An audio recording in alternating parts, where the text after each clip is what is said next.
What's up, everybody? Welcome back to the tavern. I'm Spencer, I'm Eli. and we And have a I'm guest Dauntless. today. Yeah, Dauntless. I'm sorry. No, I'm you're Dauntless good. Stark. Hey. Joining the illustrious The illustrious Member guest list of is the- the second guest we've ever had on here, and the first one since like episode 8. I think it was like episode. We started in October. I think it was episode 7. So literally 60 episodes ago was the last. Yeah. Dang. But We just need to keep this up. One more year, we can have another guest. yeah, exactly. All right, who's gonna be the next guest next year? All right. Anyways, yeah. So we got Dauntless Markiplier. Stark on here. Markiplier. Yeah, well, I mean, yeah, 100%. My pleasure. I've been following you for a while, Sir Crumpets. It's funny. I actually found you like a year and a half ago, but then I lost you. I'm like, fuck. I can't. What was that guy's name again? I can't remember. Because I remember. Because you guys were talking about D&D as you normally do, and I'm like, I have a D&D story that I haven't really been able to talk about to anyone before. Let me talk about it. And I'm like, I don't mean to derail the conversation here. Like I'm saying this like, in chat, but like, can I share my D&D story with you? And you guys are like, yeah, sure, why not? And it was actually really heartwarming, basically. If I remember, If you could remind me what the D&D story was, because I remember you Oh, typing it yeah. out, and I don't quite remember because that was No, a no, while ago now. it was like almost a year and a half ago, basically. But it was the last campaign I ever played. I hadn't played D&D since. I like the idea of wanting to play in D&D, but doing it is like a different story because of basically like the least enjoyable betrayal that happened. So the premise was I was a necromancer. Oh, I remember now. I usually always play necromancers because Oh yeah. so much untapped potentials is in with necromancers, because everyone's like big bony guy who likes death, blah blah blah. Like it's always stereotypical. And like when I design characters, I like to be really creative with it in some way, like either like their personality or whatever. And this was a necromancer. His whole personality was like through mistakes and a bad deal he made with a god, he can't die. He's basically a revenant. So he's a necromancer that cannot feel the embrace of death. So because of this, he knows, like, he was like very proficient in arcana and anatomy, basically. So he was like the warfield medic, basically. Okay. That was his whole character, and he was very utility. He was not frontline. He was beefy, but nothing really else. I kind of made him so he's like the perfect support character. You know, he didn't get the kills. He didn't really do any attacking spells. He was just there to like throw out like force cage or like zombies, perform like a phalanx around the team, right? Like first defense. I loved that. I loved designing all of that. But throughout the story, the premise was a beholder, whatever his name is, Olmaskak or whatever. He blotted out the sun, and then there was these not demon or devil, but like shadow creatures rose from the earth because of the blotted out sun, and they could corrupt people and become the opposite version of them, and it was like spreading like a giant, as if an undead plague was roaming the land, basically. Oh, And like so- Shades. Yeah. Thank you. Like Um, old I'm- school yeah. Shades, too. Yeah, I am not in depth with D&D, so I don't know if what I'm speaking of, if it's like predetermined lore or whatever. But yeah, basically it was like a shade epidemic, and the premise was I was brought into the team because we're like, this is kind of like zombies. That's your thing, right? And it went on from there. But the entire story, we were told it's one person, but the fun part is the crazy guy, me. I knew who the real villain was the entire time, and I wasn't shy about it. I'm like, you guys got this all wrong. We're going after a lackey. We need to go after like the head honcho, which was another god. The lore was like, it was a forgotten god that no one knew, but because I had been there for like centuries or millennia, I know this god, even though this god's forgotten the time, yada yada. And so the entire campaign, and like this entire time, I'm talking with the DM, making sure that nothing I'm doing is going to go directly against it. What someone should normally do when they plan a character like this. And the climactic ending was we were going to go at like a last stand in this city that had been attacked and is going to be attacked again by an even larger wave of shades. Basically, it was like a dead city. Like no one could survive. There was like 5 of us versus this entire army, and we had to protect this entire city. It was meant to be like a last stand, but my character was like, I know what to do. So through MacGuffins, I used Wish to grant a spell that throughout the story I had slowly unlocked because it was a buried deep traumatic memory of mine. Because when you're old long enough, sometimes your brain, the theory is like your brain will like just discard memories. Because it gets too full. That's the theory. Make more room. Yeah. Exactly, right? So one of the revelations that I got previously was like, oh, I learned this forgotten spell that pissed the god off so much that they cursed me with like true immortality. And one of those spells was I can manipulate and control souls, which was this god's domain. That's why I was sealed. That's why this character had been cursed to it. So in order to unlock this power again, I needed a great sacrifice.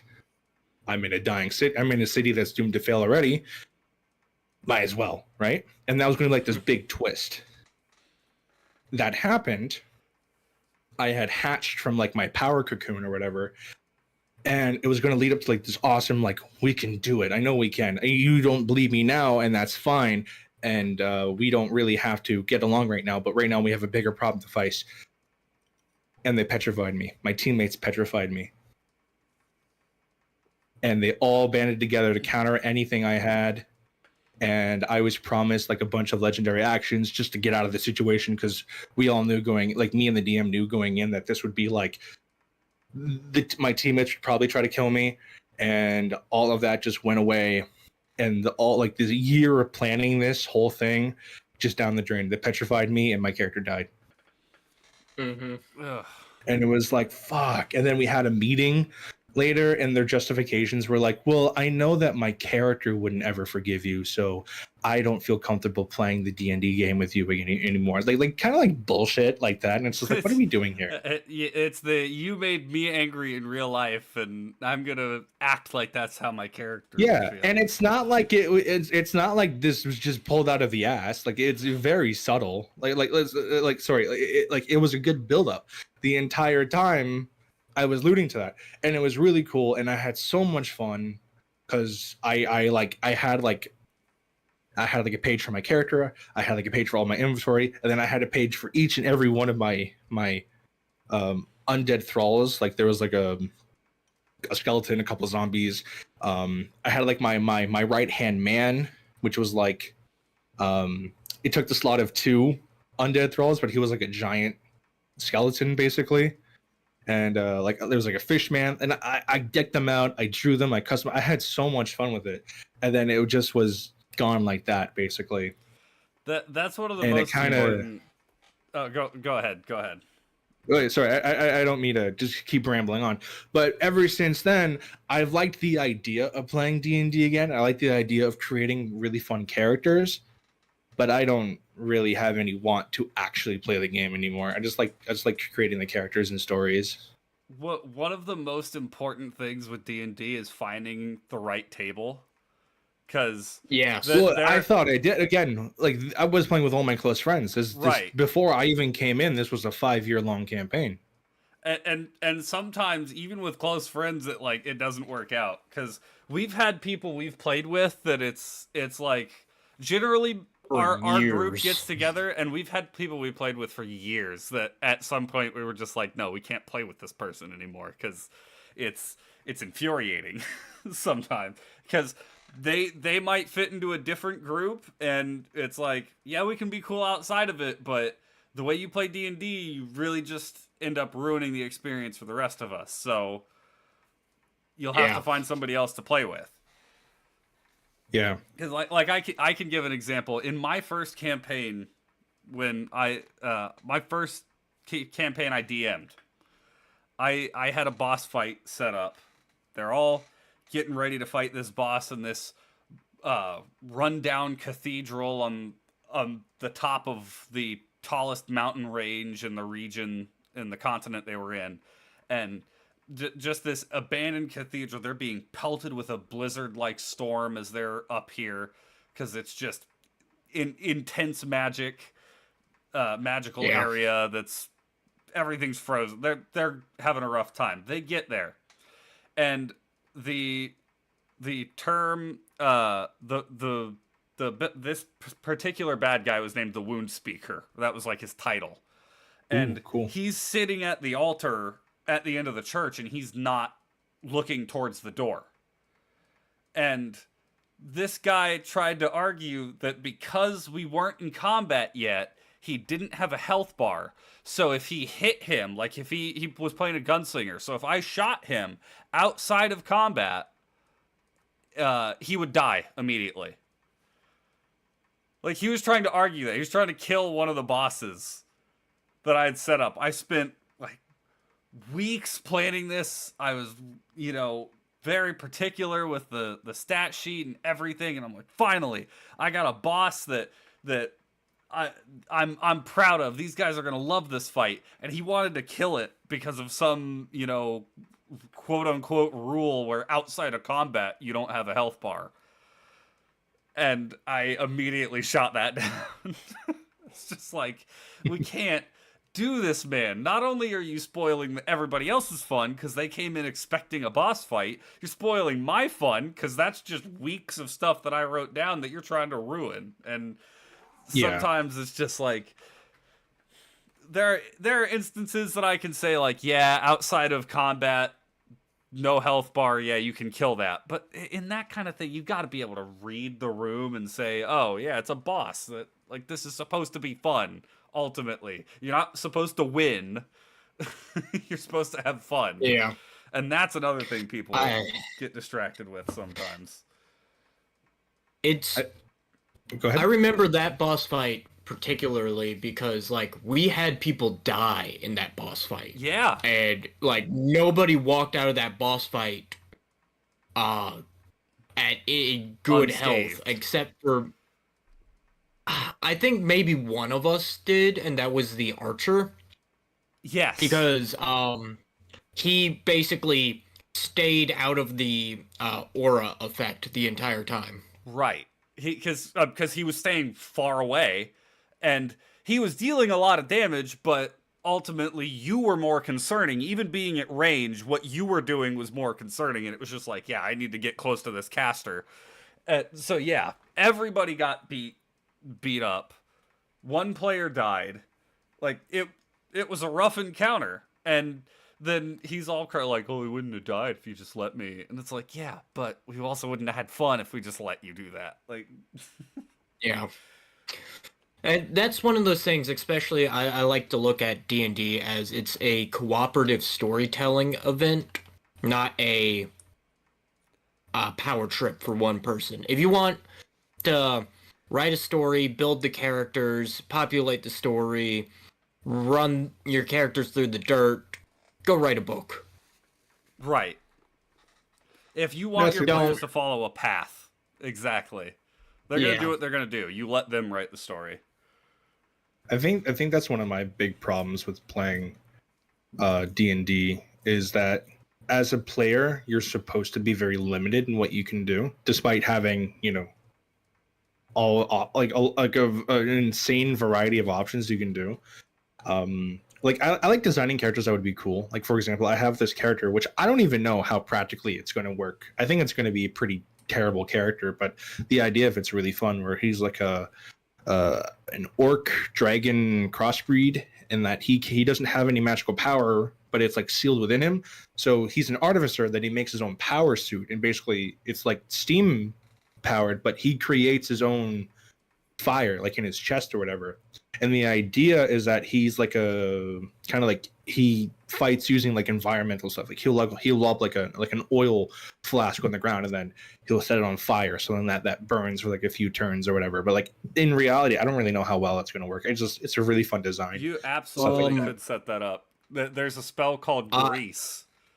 Exactly. That's what it would be. Where he would be also to point out the spell, but the Artificer just got a new subclass with the 2024 edition. Oh, did they add Artificer to that now? Cool. I think it's an unearthed arcana, but the whole thing is it's like you basically build a mech suit that you can fight in. Okay. I'd have to go find it. I heard Chris Perkins talking about it. That's cool.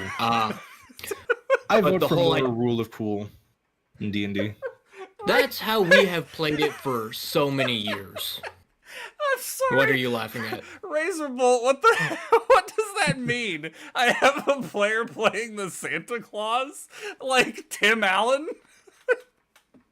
Like... I want an explanation on this now. He's an elf crossbreed that has mass teleportation and create food or create whatever it is. Fabricate Food or whatever. Oh my gosh. Yeah. Oh. Because I know a lot of the time, especially with me and Spencer both being DMs, and we both kind of run this whole back and forth of, hey, yeah, we kind of let our players get away with anything they want for the most part. Right. Like, we have discussions, like, we've stopped sessions in the middle of combat even to go, okay, is this what we want to do? Do you guys want rules to bend this way or not? Because if you do, understand that me as the DM will now start using them against you. I think that's fair. One of my favorites lately was when I was coming up with my current character for Crumpet's campaign. I sent him this thing that had, like, it was the backstory, because I try and send backstory before I get into building the character. And it was basically like, oh yeah, he's a terrible person. And I was like, I don't know if this would work too well in a campaign where, in the end, we're trying to do the right thing. But I wanna tearing down the whole continent, and they're trying to stop the Lich. Pretty typical D&D story, but we're running a very brutal game. We're running meat grinder, so death saves are 15 and up instead of 10 and up, and all sorts of things. I said, gloves are off. I will just throw things that the party shouldn't have a chance of beating. Like, I'll throw you a deadly encounter every other session. That's what I kind of pitched this campaign as. He comes out with this chaotic evil character. He does horrible, murder hobo. Pretty much, yeah. Because they're in a town and they're like, fun. oh hey, a bunch of survivors. Yeah, we cleared the town out of zombies. And they're all like, yeah, there's this rich a-hole who, he's kind of in here. So they go and talk to the dude. He splits him in half with his greatsword. And the other two people in the party who were there at the time for that session are just like, I'm sorry, you what? And then he kills two of the guy's guards, and they're like, oh no, this is a problem. That doesn't sound fun. Not really. It worked out well. For one, the cleric revived the two guards that he killed, and they got to go free. I don't think he could revive the old dude, because I think he ran out of revivifies. But they're like, oh, okay, this guy's gonna be an issue. He's gonna be like a dog on a leash. We gotta watch what he does. He is under the employ of this evil deity, and he keeps getting brought back to life every time he dies. But in my world, when you die, if you are resurrected, I roll a d20 and there's a chart that you get a certain condition whenever you are revived. So sometimes you go blind in one eye, your soul, like I think it's if you roll a 1, your soul teleports from your body into a different body on the battlefield. Oh, that's cool. So yeah, all sorts of things. Well, when he died following what this deity wanted him to do, which was slaughtering half of a town, he killed like 200 people. He dies in the process, and then when he gets revived, we roll on it, and his alignment flips. So now he's lawful good. Oh, that's cool. And now he has to figure out, he's like, I've just been a killing tool my entire life. Yeah. How do I do this being good thing? That's cool. I like that. Basically, every time he dies, it's like the same stats but different character. I like that. It slowly changes over time, like because I think we gave you 2 to start off. One of them was you're constantly cold to the touch and you're vulnerable to cold damage. Ooh, okay. So like you're essentially a walking corpse. And I don't remember what the other one we gave you, because we stipulated that you'd been revived multiple times at this point. Because I think that was the only one we gave me. Maybe it was. Maybe it was. Because, and most people who work under that deity they're rogues. They're bards, they're monks, they're sneaky. They want to get in and get information, and they want to twist words. They want to do all that kind of stuff. Well, he was essentially, okay, we need a distraction for the other stuff going on around here. Let's get the battering ram in here, get him to cause this major distraction, and then we can do what we need to do over here. Kind of like misdirection. What's up, Cheese? Yeah, I will say my character technically couldn't die either, but we circumvented this because my character 1 just never died in game, which is that good. No, because he was more support, he just didn't really take a lot of hits to begin with. But how we agreed to do it, and it kind of ties into his lore. If he died, he would be basically like dead for like another era, and then he'd come up in a brand new world. Yeah. Basically, and there's a lot of cool ways, and that's now that he's good and he's cut off his servitude of the deity of lies. He can't get revived anymore, at least not by that deity. Like, that deity's not using him anymore. He's not going to keep reviving him. So now he's truly been cut off from that ability. Had to go make deals with other deities. Which was one of my favorite sessions of this campaign so far. That was so much fun, having to come up with how these deities would talk on the fly, because they'd been in concept, like, on paper, but we'd never interacted with them before, and I'm like, all right, just gotta do some improv, figure out how these deities would act. All right, if you could maybe give like a lowball number, how many campaigns have you like created? Me, only 2. This is only the second campaign I've ever run. I've run a couple one-shots, but full-on campaigns, this is only... I've had ideas for other ones, but of ones we've actually run, this is only my second one. Merlin, I don't know if you want me to call you by your name, but like Merlin, how about you? Eli. Okay, and how about you? Oh gosh, Spencer. Yeah. Yeah. What to call you? Huh? Oh, I thought Sir Crumpet, right? Oh, I mean, you can call me Spencer. I thought you were saying how many campaigns has he run? Oh, because I have a question about creating campaigns, and I figured you guys are a little bit more veterans than I am in the field. Yeah, you've written like... I have been running D&D campaigns since for 10 years. Yeah, campaigns that have lasted more than like 2 or 3 sessions, I've probably in the 10 to 15 mark. Damn, that's impressive. And then you started a lot that did only last 2 or 3 sessions. Just because like nobody was interested, or or the group Things fell would apart. happen. Like, yeah.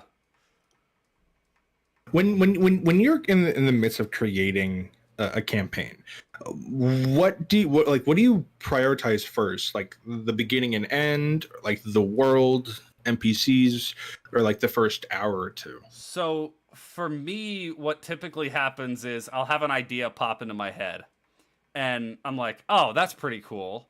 Let me figure that out. And sometimes I'll write some stuff down and really work through it and get to thinking. And other times I'm just like, I start to do that. I'm like, I don't know. I don't think this would pan out.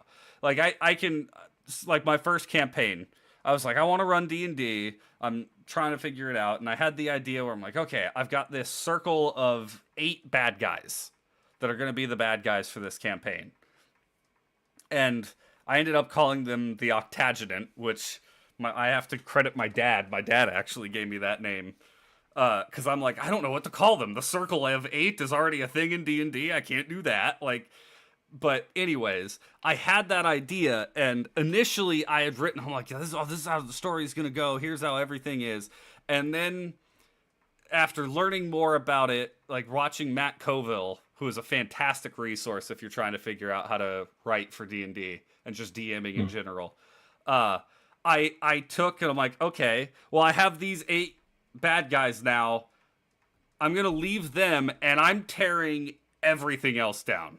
Here's the story. The monsters were hunted to extinction 127 years ago. Now they're popping back up. Why are they popping back up? Because of these bad guys. Go. And that ended up being all I had until we started the campaign. I literally just tore every other idea that I had and I tossed it in the trash, and I'm like, all right, cool. Here's what the campaign's gonna be.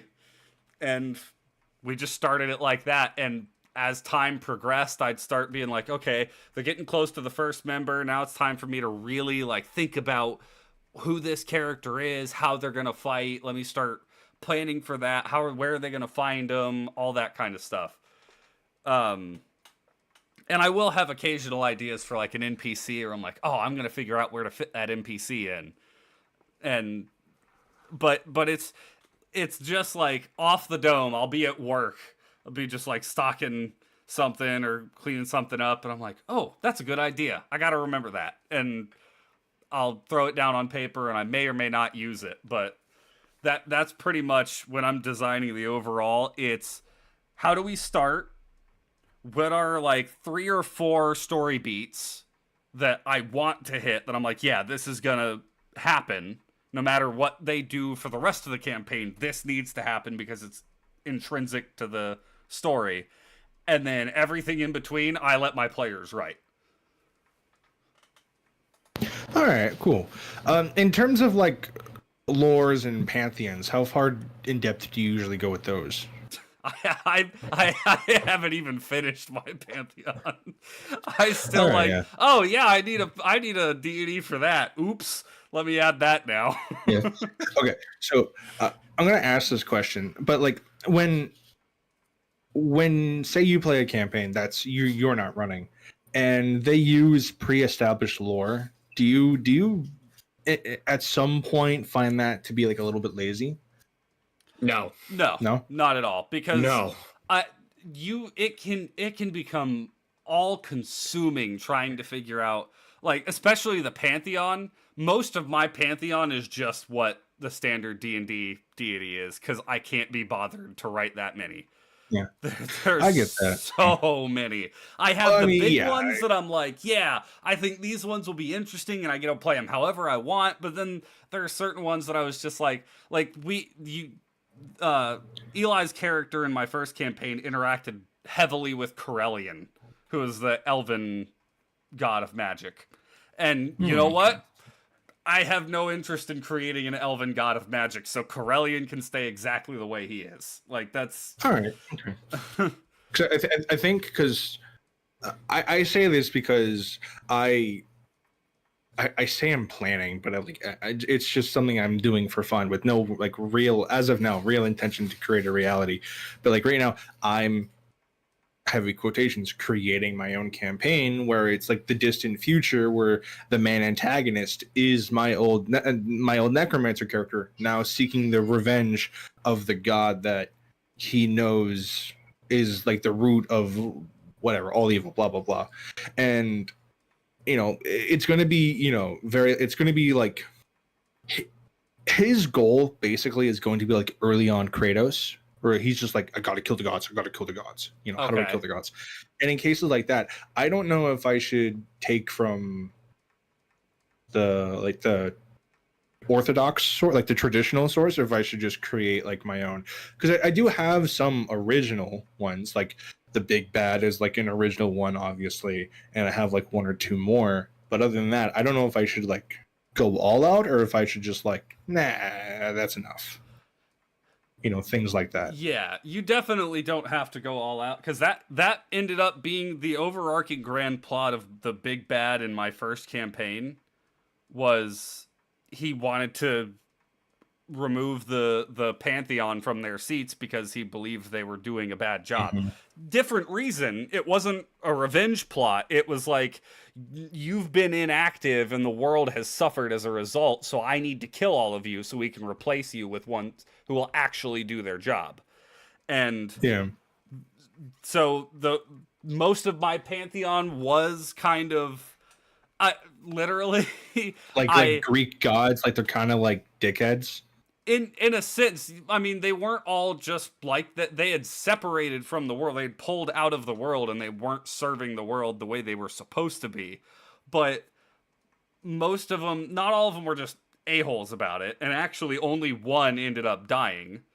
But at that point, when I have the players in the room speaking with all of the deities, I had not come up with anything more than the name and what domain they are. I had nothing else on any of them. And I managed to run a whole session where they're talking to these deities. I'm like, yep, okay, this guy's gonna throw in his input. The only thing I had was like, okay, here's this one's lawful neutral, so this is how they'd feel about it. This one's chaotic good, so this is how they'd feel about it. And that's what I tailored it around. Right, but okay. I'm like constantly adding things to my world to try and fill in gaps. Yeah, because I personally just like, because I'm a big RPG fan, JRPG fan. I usually end the same way. We're like, all right, cool, power of friendship, let's kill God. But I've always really liked stories where it's like even something as powerful as gods can be taken down. Granted, it's usually with like a MacGuffin of some kind, but like I always like that, like not even gods are like invulnerable to like hubris, for example. I like that, and I feel like D&D kind of needs more of that, because you have like your stereotypical good gods and stuff, but it's just like, if you really take back the curtain, how good are they really? Because even in like the canonical lore of D&D, at least as far as I can interpret it, you still need to like worship and pray for them to give you power, like especially if you're like a cleric or whatever. You still need to like basically beg them for like a sliver of power to restore like a cut or a bruise, basically, right? As far as I'm concerned. Yeah. So like you still need to, even the benevolent gods demand you grovel before them for them to be like, I suppose you can have a little bit of pixie dust to restore your bruise, like shit like that. Even though in most cases they're like a beloved and they're a very malevolent, I don't know what, they're very holier god. If you look at it from like, you still have to like they still like demand you beg and pray. So I like them. And that's there are certain ones that are like, even if they're lawful good, they're still kind of an ass. But there are others that are more set up like, yeah, I intend to like serve the world because that's what I'm supposed to do. I'm in an important seat. I need to help. Yes, Razor. And as a matter of fact, this will be an example. The pillar, I call them pillars in my world. Just, it's a personal thing with my religion. I didn't want to call them gods, so I've renamed them to pillars. But that's fair. But the pillar of love was not only not planned out in the first Pantheon, had a completely different name than from when Eli interacted with them recently in this campaign. I don't even remember what the original name was, because I think I literally just looked up a god of love from a random religion from history that wasn't Greek, wasn't Roman, and wasn't Norse, because everybody knows those ones for the most part. Norse a little less so than the other two, but still. Yeah. And then whenever I was redesigning all that, I'm like, okay, no, her new name's Cassette. I'm like, that's the new name. And then that's cute. Personality completely off the cuff, which I'm a little proud of my improv skills on that one, because everybody loved that one. Because love is very sporadic, right? As like an emotion, and so it really fits. She's talking to his character, who's like, "Oh yeah, you've done a lot of horrible things, haven't you? Don't worry, you're not irredeemable. I mean, you're still pretty vile, and the actions you did before are bad, but we'll fix it. Somehow." All in the name of love, right? Yeah. Then Lionel Richie, The Power of Love, plays. Yeah. But I was, because I was just like, I have no idea how I'm gonna play this, and I'm like, I know exactly. Like, that's not changing. She was perfect. Yeah. And I can't wait to play that again, because that was so much fun. That she was so like sweet and snarky, but all in like the most lovable way possible.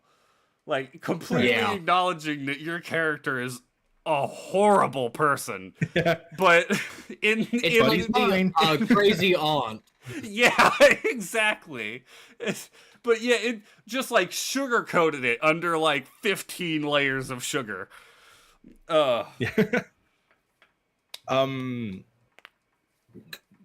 What would be one, because it looks like you guys keep up with like the modern day of D&D, or like the modern updates or whatever. Is there like a certain like not class, because that they get like interworked often, asterisks next to that, I know, but like, is there like a certain class of magic you wish to get like a boost? Like for me, I think cryomancy is very weak in D&D. Ice magic, I think you don't get any real good ice magic until you get frost orb or whatever, because like the weirdest thing is like normal ice magic can't even freeze water, and I find that always weird, like in the base game without any homebrew. Not until you get to like, I think like level 6, like 5, 6, around there. They do. The interesting thing with D&D is they focus a lot less on like, there's a lot of fire damage spells. There's a lot of fire damage spells. Yeah. And then every other damage type has like their specific spell, or a spell that can do one of any of the damage types. And they don't really focus on the rest of them. It's the same, like they have a graviturgy wizard and a chronoturgy wizard, and they don't have a lot of time or gravity themed spells to fit both of those. Which is weird. Wizards. It's weird. I mean, in one hand, I get it, because it really incentivizes homebrew, which I don't know if that's the intention, but that's how I read it, which I think is great. I think every campaign needs homebrew. Typically, they've minor or small. But like, I forgot what I was going to say. Shoot. But yeah, just no, I forgot what I was going to say. Like, there's a bunch of like different kind of magics I want them to add in, like for example, like there's like classic summoning or whatever, but like there's like what is it? Blood magic, like blood magic. I don't. Yeah.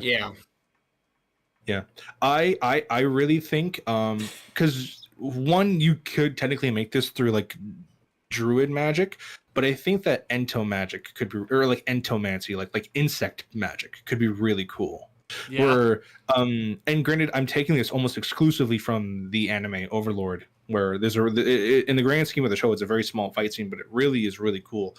But there's this caster where she's basically a summoner, but all the things she summons are like different kinds of insects and bugs. But instead of like throwing them out like a Pokemon battle, she like armaments herself So it's like a giant beetle that gives her like gauntlets, or like a giant centipede that she flings her whip, stuff like that. I think that could be really untouched, because when you're a druid, you usually turn into like the classics, like a bird or an owl bear, or like giant crab's pretty common too.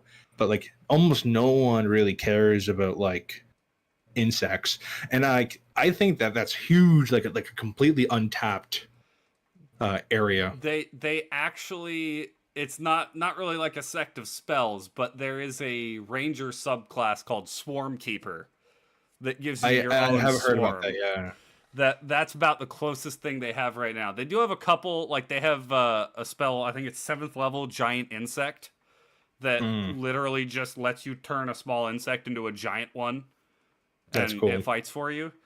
So they have a couple of things. The thing with it is all their magic is very unfocused, and that's one of the things I do like. They leave it open to players are able to create spells. Yeah. And Yeah. I mean, my character just did one last session. Just made a new spell.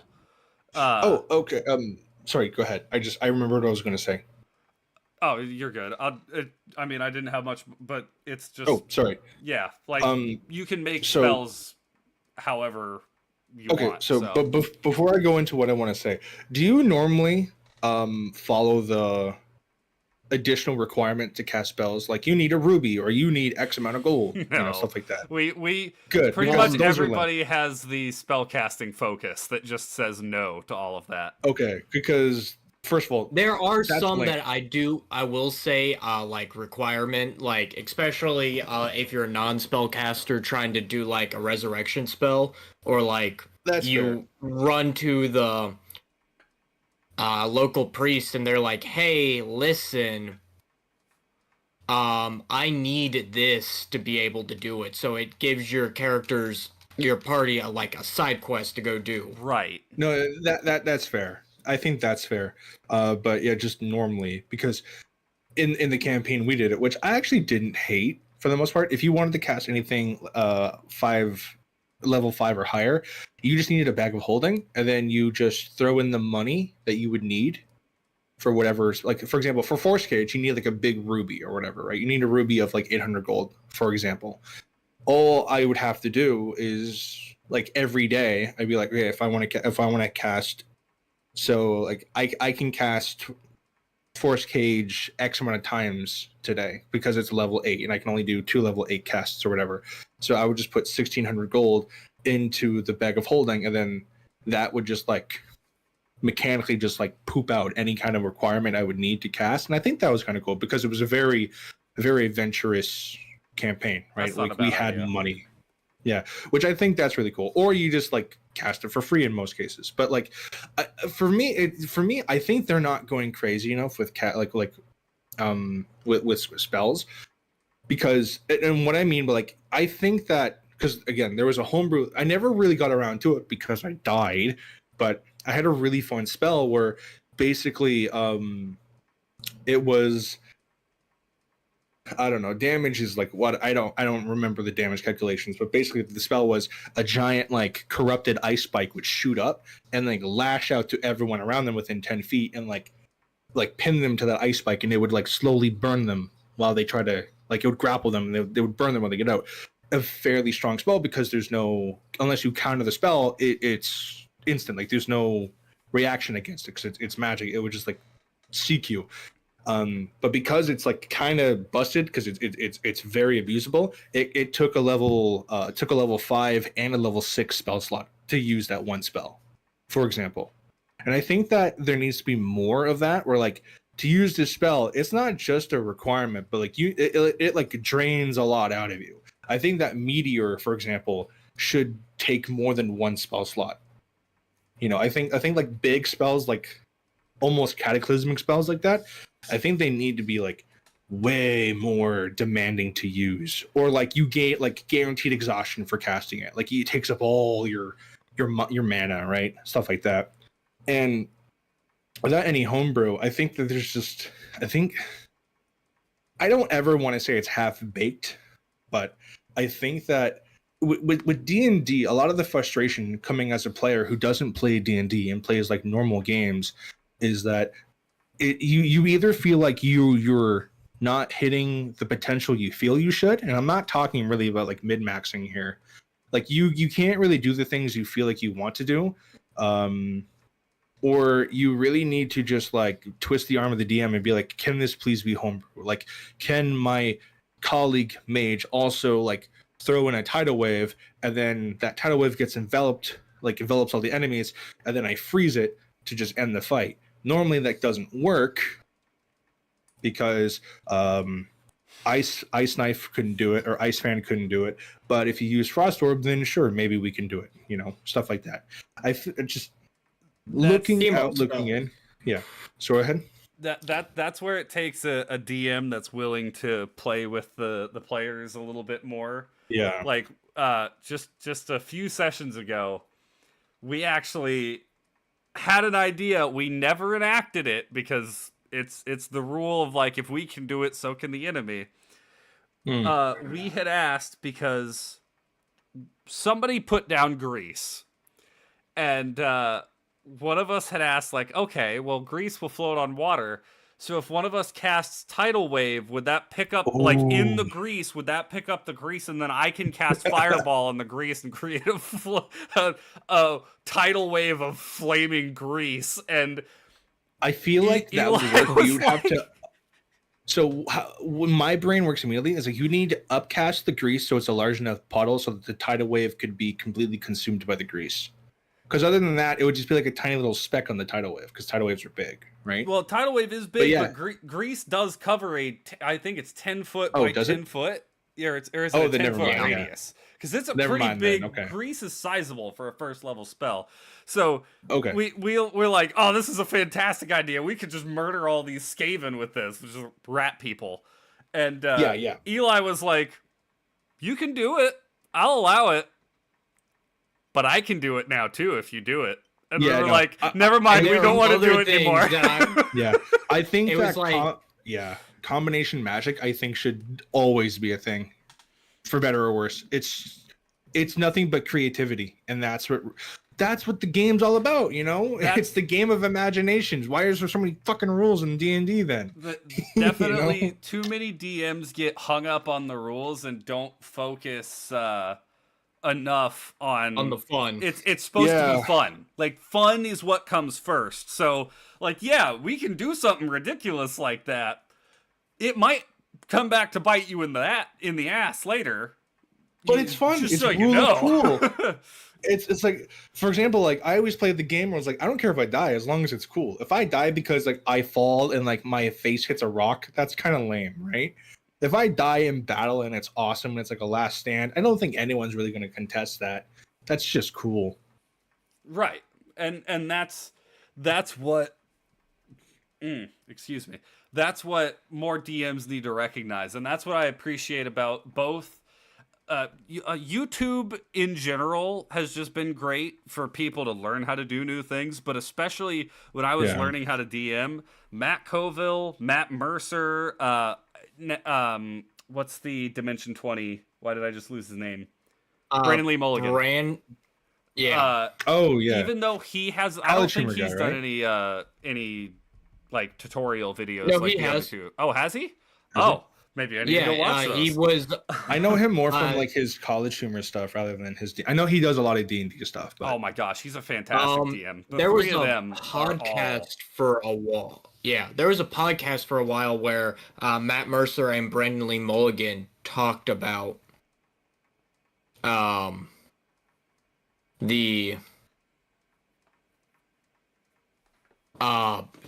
actually sat there and talked about like, hey, should we do railroading? Should we do this? Should we do that? Yeah, talked about all sorts of DMing stuff. That was a fascinating podcast to listen to as well, because you kind of just got their off the cuff, Colville always seemed a little bit more natural. When Mercer did his DM tutorial thing, it felt like it was very set up, if you know what I mean, like it's scripted, and it was a lot less just like, oh yeah, that's how you do it.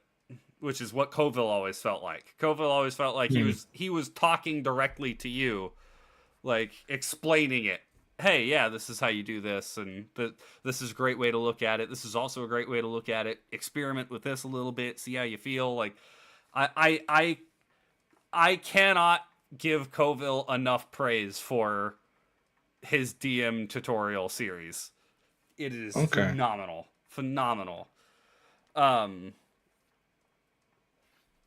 Do you watch like Roll20 or like Vox I Machina or whatever? I don't. I watched a little bit of Critical Role, and I'll catch clips of like Dimension 20 or Critical Role or what's the other one that's been getting more popular recently with like Chuckles and I couldn't tell you, but I watched the hell out of all the shorts. Yeah, and that's exactly it. Like I catch shorts or something like that, like a clip somebody reposts. That's what I see from most of those, which is where most of my context comes from. The original Critical Role campaign is the only one that I have any sort of knowledge on, and even then, that's I was suggested by Matt Coville, because in one of his videos he's like, you want to see how to run a big bad? Go watch the last episode of Critical Role. And I'm like, all right, cool, I guess I'm gonna do that. And I watched Matt Mercer run Vecna, and oh my gosh, if there is a way to learn how to run a big bad, it's that, because Vecna seemed so terrifying throughout that battle. Right.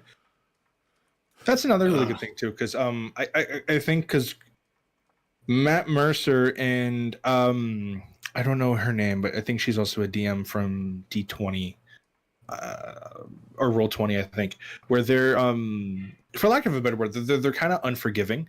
Where like if one of the players makes, like, in my opinion, an honest mistake, they have to commit to it. Yeah. Do you agree with that? Because you know, when you're playing a game and the information is given to you, it's completely different from like you need to like remember everything your character can do, and if not, too bad. It's really hard for me to like do that. So like I made mistakes all the time where like I forgot what kind of dice I had to roll, or I forgot like what this effect did, and I even had like this effect or whatever. But like do you agree with kind of being unforgiving? Because I know at the end of the day the DM's goal is to kill the party, right? That's like the underlying goal. Well, I mean, with an asterisk, right? Like you put the party in danger intentionally to keep the story going, but like the purpose of that is to give them a challenge, and if they fail the challenge, well, they die. So like if you know you don't want them to die because you want to keep playing the game, but like that's your role as DM, is you're meant to put conflict in front of them. But do you do you agree with being like strict? It's about reading the situation, and it's very situational, because there are times when like the party's looking rough and I'm like, I might have overtuned this encounter a little bit, I need to pull it back. Okay, hey, it's going to hit you. Oh, I rolled a nat 20. No, I didn't. He missed. Weird. But it's like there's instances like that where it's like, yeah, I need to pull it back a little bit. And I've even what I will do is if a player has an idea and it's an idea that's going to be really stupid and it's probably going to get them killed, I'll look at them, like I'll stare them right in their eyes and be like, you sure you want to do that? And 95% of the time they go, no, I don't want to do that. I'm like, okay. Good. I just thought it through a little bit. The dumber my campaigns get, it seems to be the more serious my players take it. Which might sound dumb, but at the same time, it has worked so well when people are like, so I do this. It's like, okay, you do that. Yeah. And it's like, oh man, what are the consequences? We'll find out. Yeah, you'll see later. Oh, I love when the DM is cryptic on purpose, and you're like, oh, you son of a bitch. Oh, what do you have in store? I love being so like dodging questions and everything, and just getting that like side eye, like. Honestly, like it's yeah, that's really fun. One of my favorite things about playing D&D is just being free with an asterisk next to this, to be as like creative as you want. For example, with Drider, the necromancer character, throughout one of the dungeons, one of the rewards we got was it was a gold orb, but whatever, if something organic touched it, it was transported to this 30 by 30 like pocket dungeon. It was just like a room, but it was like a bag of hold, like a garage you took with you, basically, right? It was just like a little pocket dimension. And so I'm like, okay. I won it through like the dibs or whatever, like the system we had. And so what I did was, I'm like, this is going to be where I keep my army for my skeletons and like my undead people. So next time we went to town, it took me like time wise, like 2 sessions to get all the materials and to do it all. I'm like, super worth it. Basically, I built armor stands that I could like pin up my skeletons and my zombies while they're still technically like not being under control, and I can like basically re-armor them, and like they're in like a position like a T-pose like on the stand, so that I can just revive them all, and then they hop down and they're ready to go and they're already geared up and armored out, like stuff like that. Like, oh, that was so awesome to just put those pieces together, because other than that it would just be like a oh, you don't really want that? Here, put it in the orb. You don't want that? Put it in the orb. Put that. You don't want that? Put it in the orb. And because organic matter, anything that was inorganic didn't pass through, basically, I kept it in like a little stone claw that I put at the top of my staff, basically. And I'm like, oh, like thinking about like that is like, it's so fun when you obey the rules and you're able to basically warp them around you. I like that a lot.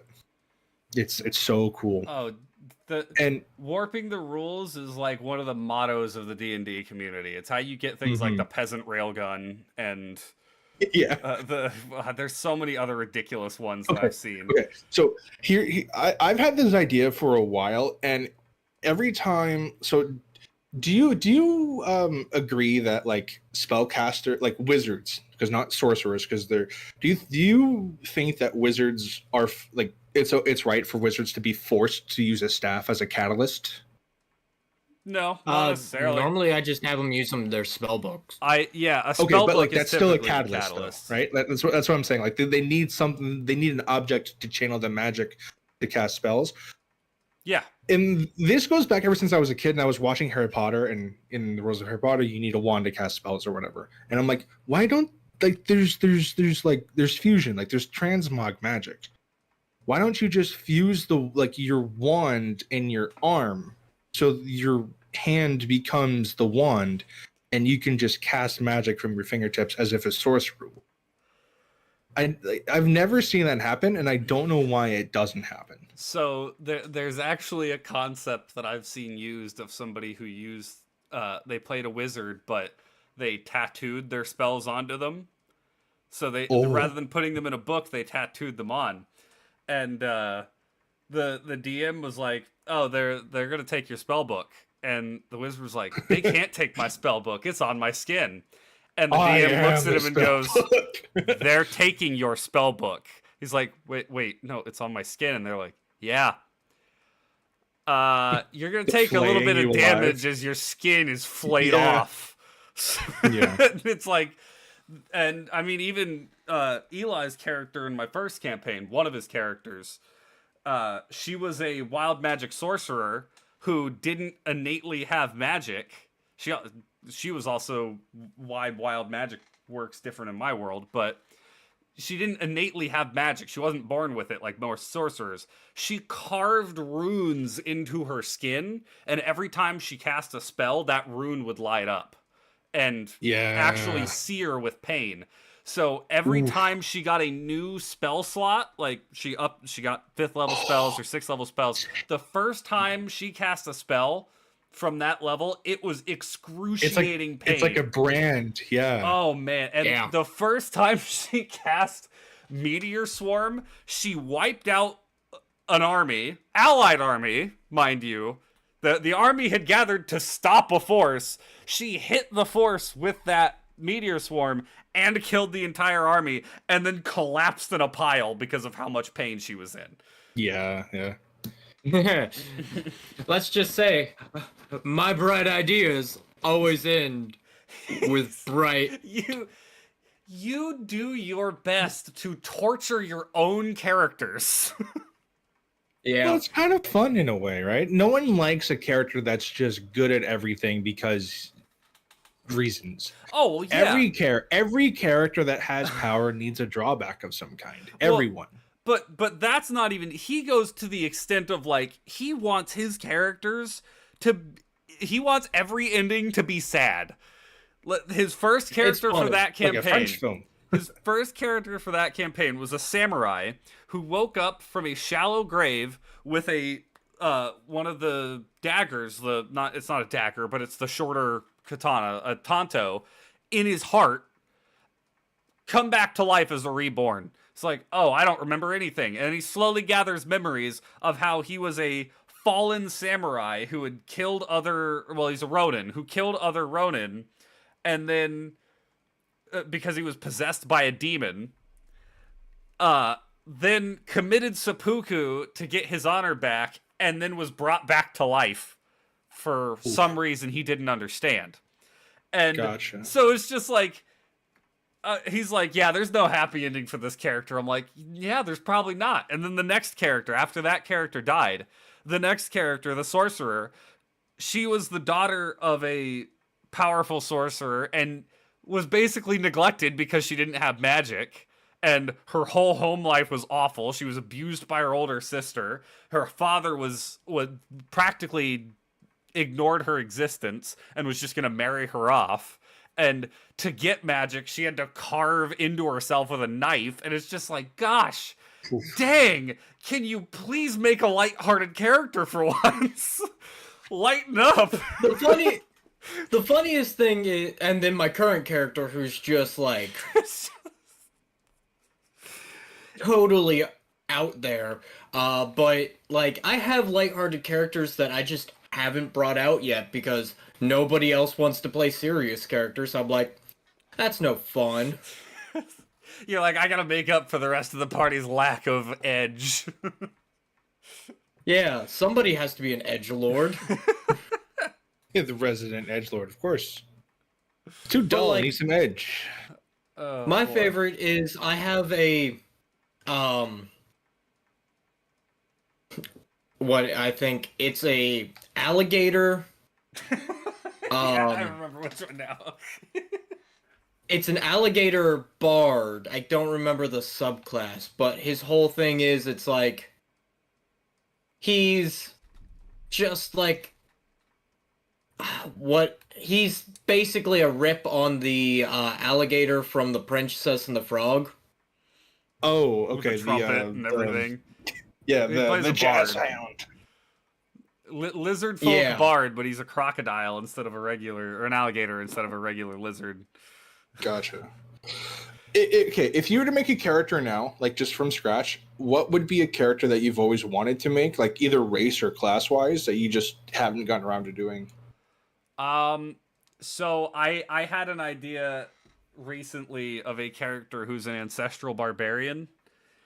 That class doesn't matter, but or not class, race doesn't matter. Yeah. But an ancestral barbarian who, whenever he goes into a rage, rather than actually getting angry, he his ancestral spirits are his father, grandfather, all of in his past line, and he's getting excited to fight because his ancestors get to watch him fight. So he's just like, let's go! It's time to fight! Like, he's not actually mad, he's just excited for the thrill of battle. He's like, I'm gonna go punch some people and my dad and grandfather get to watch. This is gonna be awesome. I mean, he has an audience. Yeah, it's nice. But you can do but if he falls in battle, then he has to deal with the shame of his entire lineage watching him fail. It depends on how he falls, because if he falls in a noble, like he's going out in the middle of combat and he's beating the hell out of guys, and I meant he still lives at the end, but he lost a duel, but he has to live with the shame of fuck, this other guy got the best of me. I gotta fight that guy again. Like next time you see him, all right, we're gonna fight. We're gonna fight. And it's like, no, we're not fighting yet. It's like, no, he beat me last time. I gotta beat him this time. But I have been going on this idea. I have tried over and over again to try and put it together to make it work. I know exactly. But what it's you're it's a strength-based ranger. Oh, never mind. That's the different one. Does he throw like javelins instead of arrows? Like, No, he's a melee, but he has an animal companion, and it's Beast of the Sea. So he basically picks up his octopus and throws it at you. Did Take you my also sucker. say you're gonna give him a bow and just have, instead of shooting arrows, he's just gonna beat people with the bow? There's that. He could shoot the octopus like. oh, you should give the projectile octopus weapon. brass knuckles so he can hit 8 times with brass knuckles. I thought initially when you said that, I thought you were gonna go with your 800-pound monk idea. Oh, there's also that oh, one. like a sumo monk? That's cool. Unironically. Yeah, you've got this 800-pound dude moving at 40 feet in 6 seconds, like flying across the battlefield and then just delivering a kick to somebody's face, like. But oh, you can man. also play where he's just like rolling at you, you know, like Sonic. Like a meatball. Yeah. Yeah, and then he just tramples you.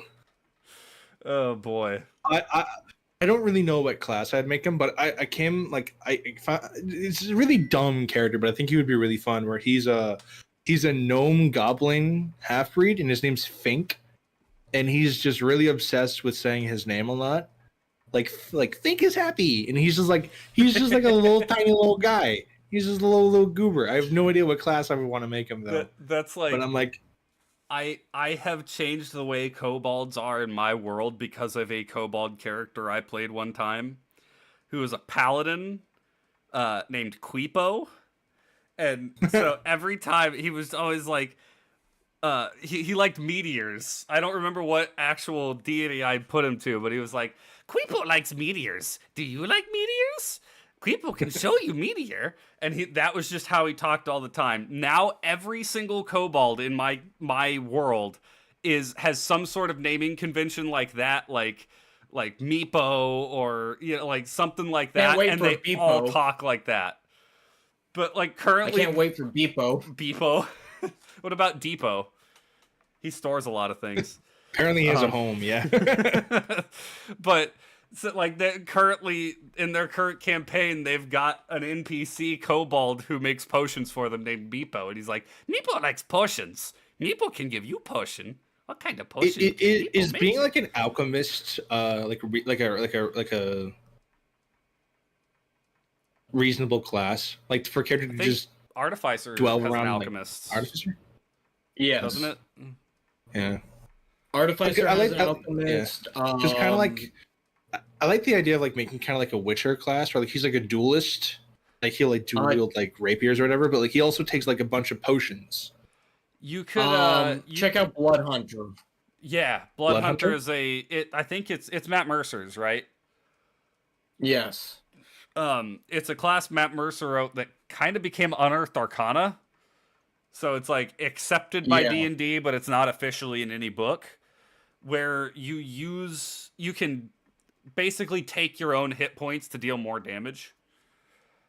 Yeah. Okay. Pretty interesting. But you can also, if you want to play an alchemist, you can just say like, I'm playing as a wizard, but instead of spells, I'm throwing out potion vials. And that's where I love getting crazy with Which that would probably what I would do with my power armor artificer. Like I used the oil and fire as an example, but like he would have like different elements. Fire being like his like go-to, because he would be like a fire attuned dragonborn. But like, yeah, I like that. Yeah, that's And then he would have like power jump, like not grapple, but like climb or whatever. I like the idea, but I apparently it can work. But thinking about it, because like traditionally you want direct damage, at least in D&D, you would need to be like very situational or gimmicky to do like any kind of like environmental damage over time there's build. ways to do it. Oh yeah, like There's ways to do it. Force Cage makes all damage over time very easy. Like one of my favorite ones was, I don't remember the spell. Maybe you can help me. I think it's a divine spell where it just does radiant damage over time. Does that ring a bell? Off the top of What my edition? I think it's radiant. head. Because we called it the microwave, where it's like I force cage someone and then they would use that spell and they would just Moonbeam? like cook. I think so. I'm gonna say yes. That's like I don't the remember. AoE. Yeah. Sits in a Spirit big circle. Guardians. Oh yeah, Spirit Guardians does it too. Conjuration Wizard uses familiars that stem from a deck of childhood trading cards. That's an interesting one. I like Right. that. Well, okay, it happened like again a while, like a year or like. Well, this happened like 4 or 5 now, so memory is a bit foggy. But I know a cleric casted it, so I assumed it was like a. Probably I Spirit assumed it was Guardians, like a. Okay, yeah, but yeah, basically like force cage with spirit guardians as like an interrogation, and they would slowly cook alive until they give it like shit like that's just like really fun. I also But it's saw not one. really practical because force cage is really, which by the way, I still think that force cage is one of the most absurd spells in the game, and I didn't think it would be my favorite, but being able to cast it so frequently, it's really strong. Oh yeah, Force Cage is definitely a strong spell. I've seen ones where it's a setup where you set up some sort of condition, like what was it, Wall of Thorns or something like that, but then you set it up where you're a grappler. You're basically grabbing somebody. You're immune to your own thorns, so you don't take damage from it. But you grab somebody, you run them through it because they take damage when they enter it through the other side, and then you just run them back and forth over and over and over again while you're grappling. Oh, okay. It's called the spike trap. It's called the spike trap build. Yeah, it's a grappling monk that basically you just have your druid set up the spike growth, and you just keep running back and forth over it. Why am I looking at a troll in the main storyline? Hold on. Do you guys have a favorite monster to fight? No, not necessarily. I've had a favorite monster that I've put in front of the players. I think that would count too. To see like their reactions to doing it. I think that would work. Yeah, it was called an Odopi. It is. You're gonna have to explain what that is. It's from an older edition. It looks like, picture a sea urchin, but all the spikes have hands with eyes in the palms at the end. Oh, and that's awful. It like rolls around using the hands to move it, and it communicates through clapping noises. That's some dark juice nightmare. Jesus. The reaction on my players when they're like, we throw the door open, we're gonna go in, we're gonna rescue the prisoner, and I'm like, there is no prisoner in this one, you opened the wrong one. Here's this hand monster, and I showed them the picture, and they're all like, oh gosh. Kill it with fire.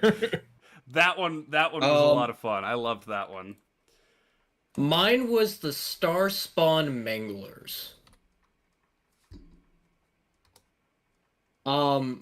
Think of like the creatures from A Quiet Place. Gotcha. And I had set it up where they were traveling and they kept hearing these things screech at night. And while they were making camp, and the party's like, you know what? We're just gonna start traveling at night. So these things don't catch us while we're sleeping. So, okay. And I was like... Image on stream for the Odopi. This is what the Odopi looks like for anyone who's never seen it. There's that one. And then here is the Star Spawn Mangler.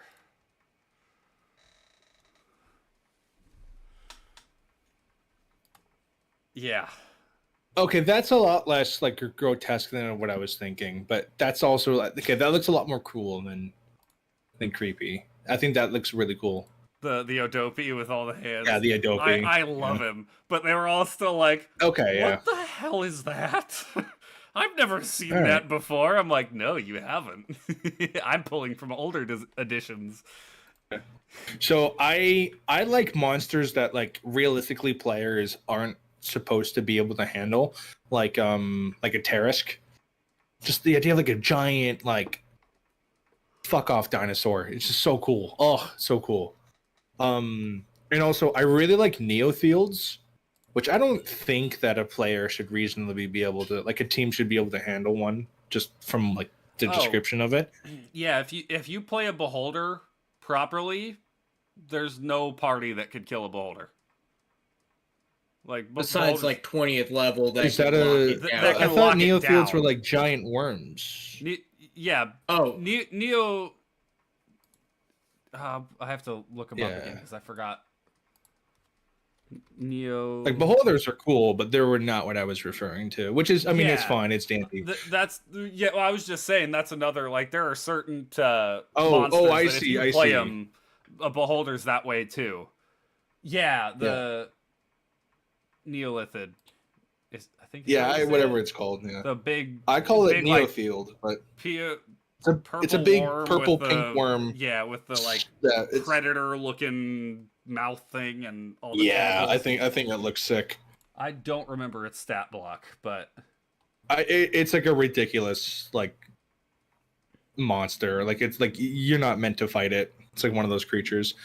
But I don't think my really favorite thing, and it's like I love this ever since a kid. I love the idea of like a cryo phoenix, like an ice type phoenix. All the properties of like a phoenix, but it's all ice. I like ice magic a lot. If you couldn't tell, I think ice magic's probably one of my favorite kind of magics in most games. And in D&D, I think that it's really underutilized in terms of the variety that's in the base form of it. But yeah, I like cryo phoenixes a lot. hold on. Neofields I'm because I taking just like. notes of this. Go ahead. Don't give him I ideas. want- No. I want to see someone use a cryo. I mean, because phoenixes are cool and all, but like they're not. At least in my mind, like they're not like super cool. Like even in like Final Fantasy, for example, Phoenix has always been like, yeah, then it's just a bird. You know, you have like giant dragons and like world-ending knights that can cut through anything, and then it's just Bard. You know, That's It's what just I do bird. like D&D's depiction of the Phoenix because it is just a gigantic. It's a Yeah. bird-shaped fire. Yeah, it's a rock it's- basically that's just caught on fire. It's not even that. It's just essentially flames for the most part. I mean, Oh, it's like an elemental, icy. yeah. Cool. Okay, I that's cool. It's not just like a bird that can breathe fire. It's a fire bird. Yeah, it's that's cool. entirely made of fire. But yeah, and but that's like, why I why like does it the have to D&D stop one. at fire? Why can't there be a cryo phoenix or a thunder phoenix or a hydro phoenix? You know, why is it just fire?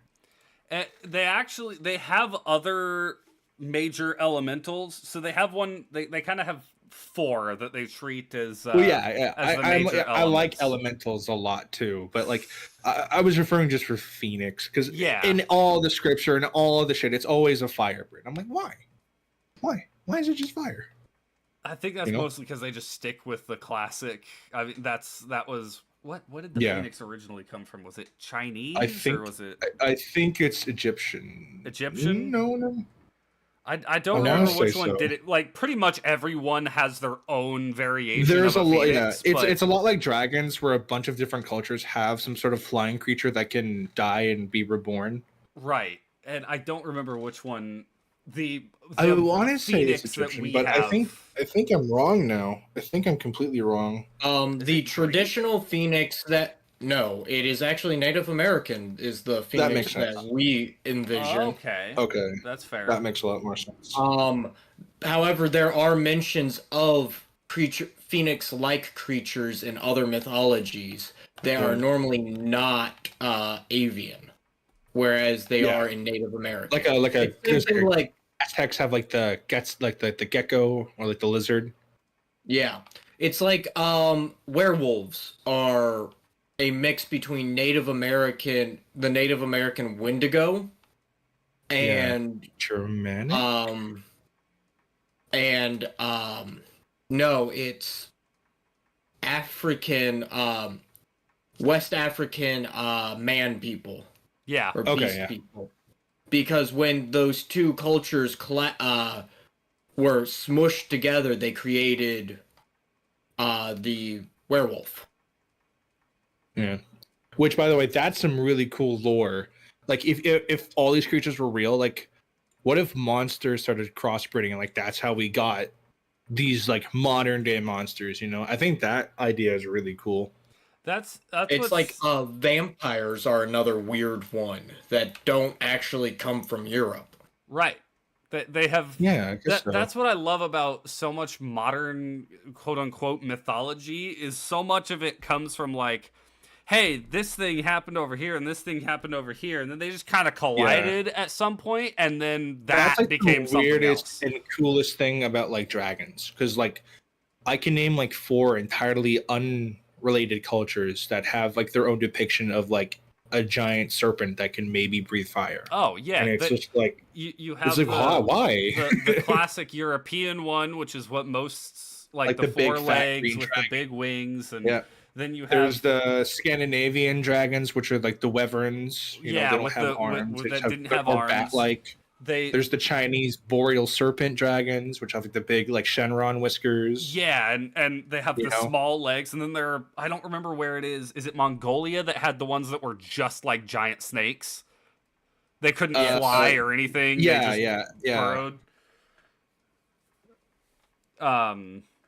Yeah, it's just like shit like that. It's just like I don't know how that works. Other than like lizards are cool, and like who doesn't want to tell stories of a big lizard? Right. Yeah, big lizards are scary if you think about it. Yeah.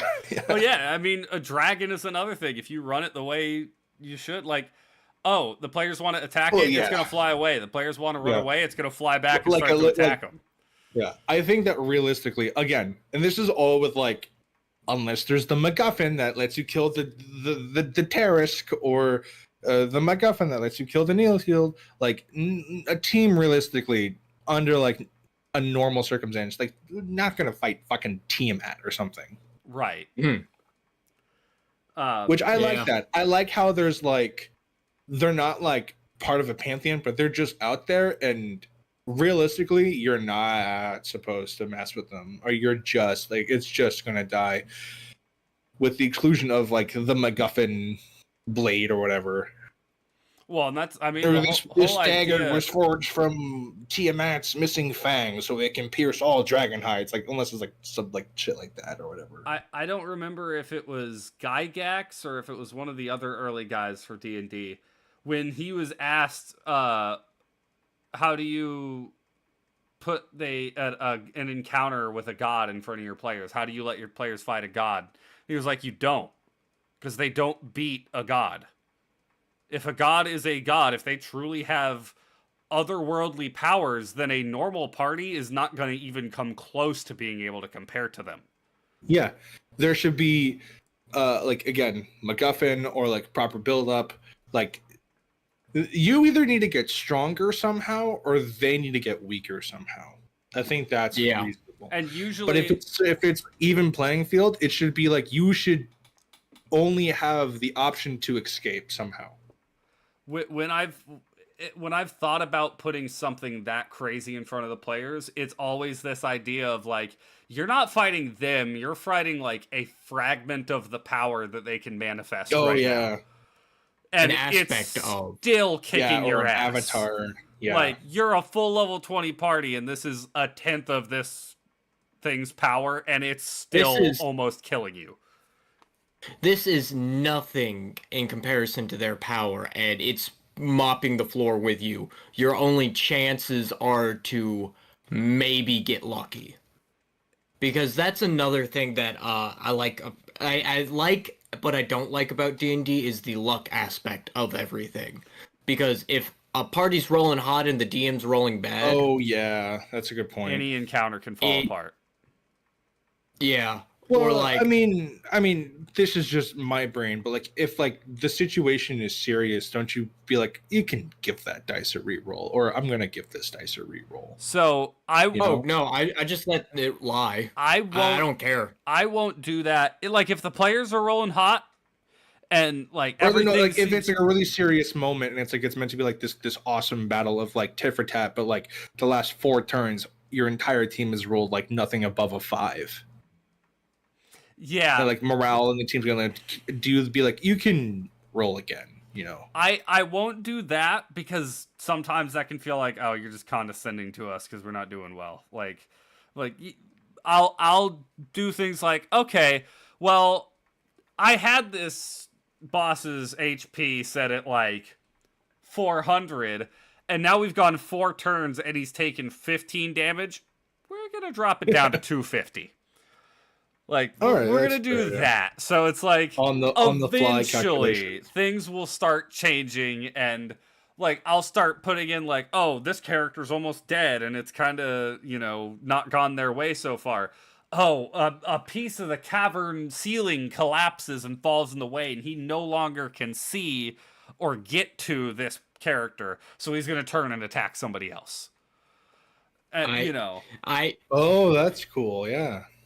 One of my favorite moments here recently was I was sitting there. I was running the campaign, and one of the players looks over at the DM screen where I'm building the stat block, and he goes, "So how many hit points does it have?" And I just looked at him and typed 450, and he looks at me and goes, "You're joking, right?"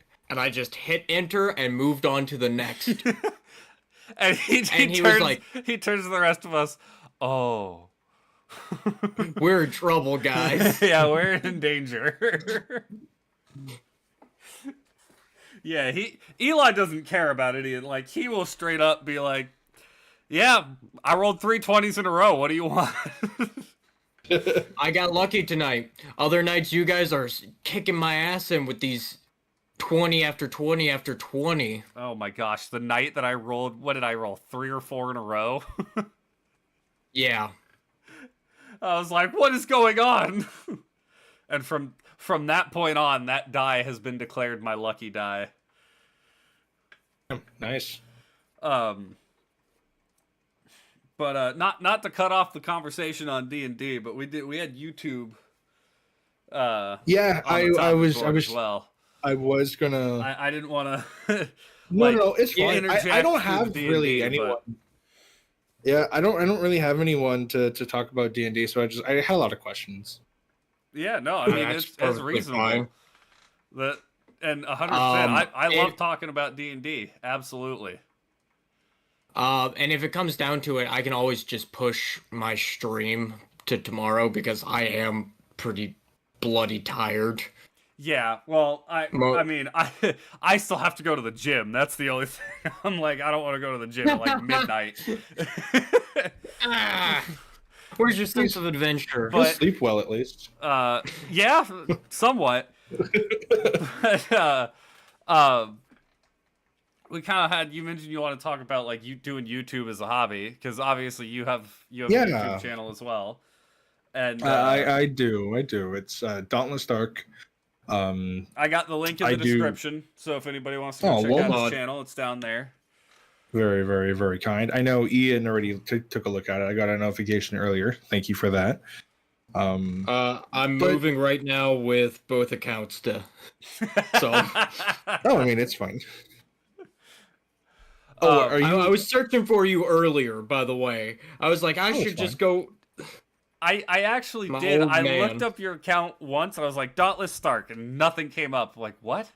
And then I clicked Yeah, on your no, link, I mean- and now whenever I look you up, after I click the link, you pop up now. I'm like, why? YouTube? What are you? That's what are YouTube. you That's on? YouTube for you. Well, I mean, people still get the shitty Monster Hunter game before I come up now. Still, Oh, which is fine, you know. Although apparently that entire game's taken a complete nosedive for reasons, which good. I didn't really like it, but yeah, Yeah, a lot like you guys, although it's not like it's a pissing contest. And you, I think, I mean, Sir Crumpet, you're pretty much almost like double what I have in terms of subscribers, which is fantastic for you. I'm working my way there slowly but surely. But yeah, I started it because I wanted to just, classic gamer problem, right? I kept buying too many games and I didn't really finish them, which I never really was before. And I'm like, you know what? I don't really like this. So let me create a channel. I'm not really going to care who watches right now. But it's going to motivate me to finish these games so I can properly move on. That was the birth of the channel, and it worked. And I still do that now. I still, I still have a couple games of doing it, but it's become like a much more like hobby slash like obsession, basically, where it's just like I like doing daily content. It's draining sometimes, of course it is. Sometimes you need to record and you just don't want to, but like starting out, it's always chaos. Like, shit, I need to edit now. What kind of software do you want? And it's like there's a bajillion different softwares, and good chance that all of them are ass. Not, but Dude. like. I started out using editing software called Camtasia, and I'm like, okay, it's not bad. I remember Camtasia. That's what a lot of YouTubers used to use. Yeah, because it's really good if you start out. It makes everything simple. I will say it makes it very simple. However, it's extremely slow. It crashes like all the time, like traditional editing software problems, right? Right. And not only that, but it's like $250 to get the license, and then it's $90 annually to keep it up. And I'm like, ugh, that's a bit of a drain on the wallet. And then my friend's like, you should just use like DaVinci. And it's like 3 times as much stuff you can do, and it's completely free. And I'm just like, okay, sure, let's do that. And now I'm not going to go back. But starting out, it's a lot, because if I'm going to make content, I might as well make content in the same aspect of stuff that I would want to watch, because YouTube is like my cable now. I don't watch TV. I rarely watch shows anymore. I watch YouTube. Oh yeah, I'm the same. Yeah. So if I'm not gonna watch anything lower than 1080p, then I'm not going to record anything in under 1080p. Right. Yeah. I would like to record in 1440, but my monitor won't allow that right now, which is fine because it's something that I can plan towards in the future, as like you always give yourself like an upgrade path in the future, stuff like that, which I think is very healthy, rather than just like dumping everything you have to getting it good now, rather than it's something you work towards. I think that's very healthy in doing it. Right. I actually, my channel initially started, I only posted things on YouTube to show my friends, because it was just like I had a PlayStation. All my friends had Xbox, and the Xbox app, if you made a clip, you could just show somebody the clip off of the Xbox app. You couldn't do that on the PlayStation app. So I was like, if I want to show my friends the funny clips that happen when I'm playing games, I need to put it on YouTube. So I just started throwing it on YouTube. And I think at one point, it was just because I was just showing, the only purpose was like, oh, hey, check out what happened to the game the other day. And then I got a subscriber. I'm like, who the heck subscribed to my YouTube channel? What? And then it I think I ended up getting up to 17 just posting these random clips. And I'm like, okay, I think I'm going to actually start trying this. And then I was just sat at 17. And then my friend Toxic, I don't know if you've seen any of the ones we've played with him. He was like, yeah, I'm going to get into this whole YouTube thing too. Because if I remember correctly, I had kind of died off of making the video because I'm like, this isn't very fun. Nobody's watching. I'm just sitting here playing a game for 15 minutes and talking, and it's awkward. It's weird. I don't love a lot of my old videos, but I don't want to delete them at the same time. So, but don't delete them.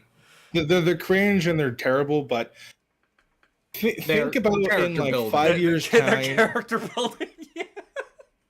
Yeah. Well, That's think about in exactly. like 5 years time when, with a little bit of luck, and I hope like you get like an actual like a very large following community. People love looking at like old shitty videos of like where did they came come from, kind of thing. Yeah, like take Markiplier or Jack. Unironically, some of their biggest videos are like the first like 50 videos they made, because they like to see what started out with these guys, so don't, because it's hard. I really don't want my old fucking videos either. So I don't mean to keep swearing, my old videos either, because they were awful too. Because I started out, the first game I played was Have a Nice Death, and I'm like, this game looks kind of fun and cutie. And I was awful at it, and I'm like, I don't even know how to edit, man. I don't even know how to cut or even work audio. So I'm like, not really. I recorded me playing a game for 15 minutes and posted it. There was no editing involved. Yeah. And then, that'd be the first major, because then I did that, and then I did a couple of League videos, and then I'm like, nah, stop. I took like, I moved, and I had to like build myself back up, like financially and personally. So like, I took like almost like a year off, and I'm like, you know what? I'm in a good spot now. Let's play it. And it was right around when Diablo 4 came out. I had done some things before, I think, but nothing crazy. But right around Diablo 4 came out, I'm like, I don't really want to play Diablo 4, but I can make a joke out of this. So I played Torchlight 2, but I plastered Diablo 4 as like the thumbnail, but I just scribbled it out and I wrote Torchlight 2 as like a joke. Like, we're playing some Diablo 4, then it's Torchlight 2, because it's the same genre of game. And I'm like, okay, that's fun. And then I played that entire series, no game audio. Didn't even know. It's just me talking. Didn't even know. I'm like, okay. Oops. Yeah, I did that. I'm pretty sure it's I probably not did that. Probably not but it was like 20 episodes of like half an hour episodes.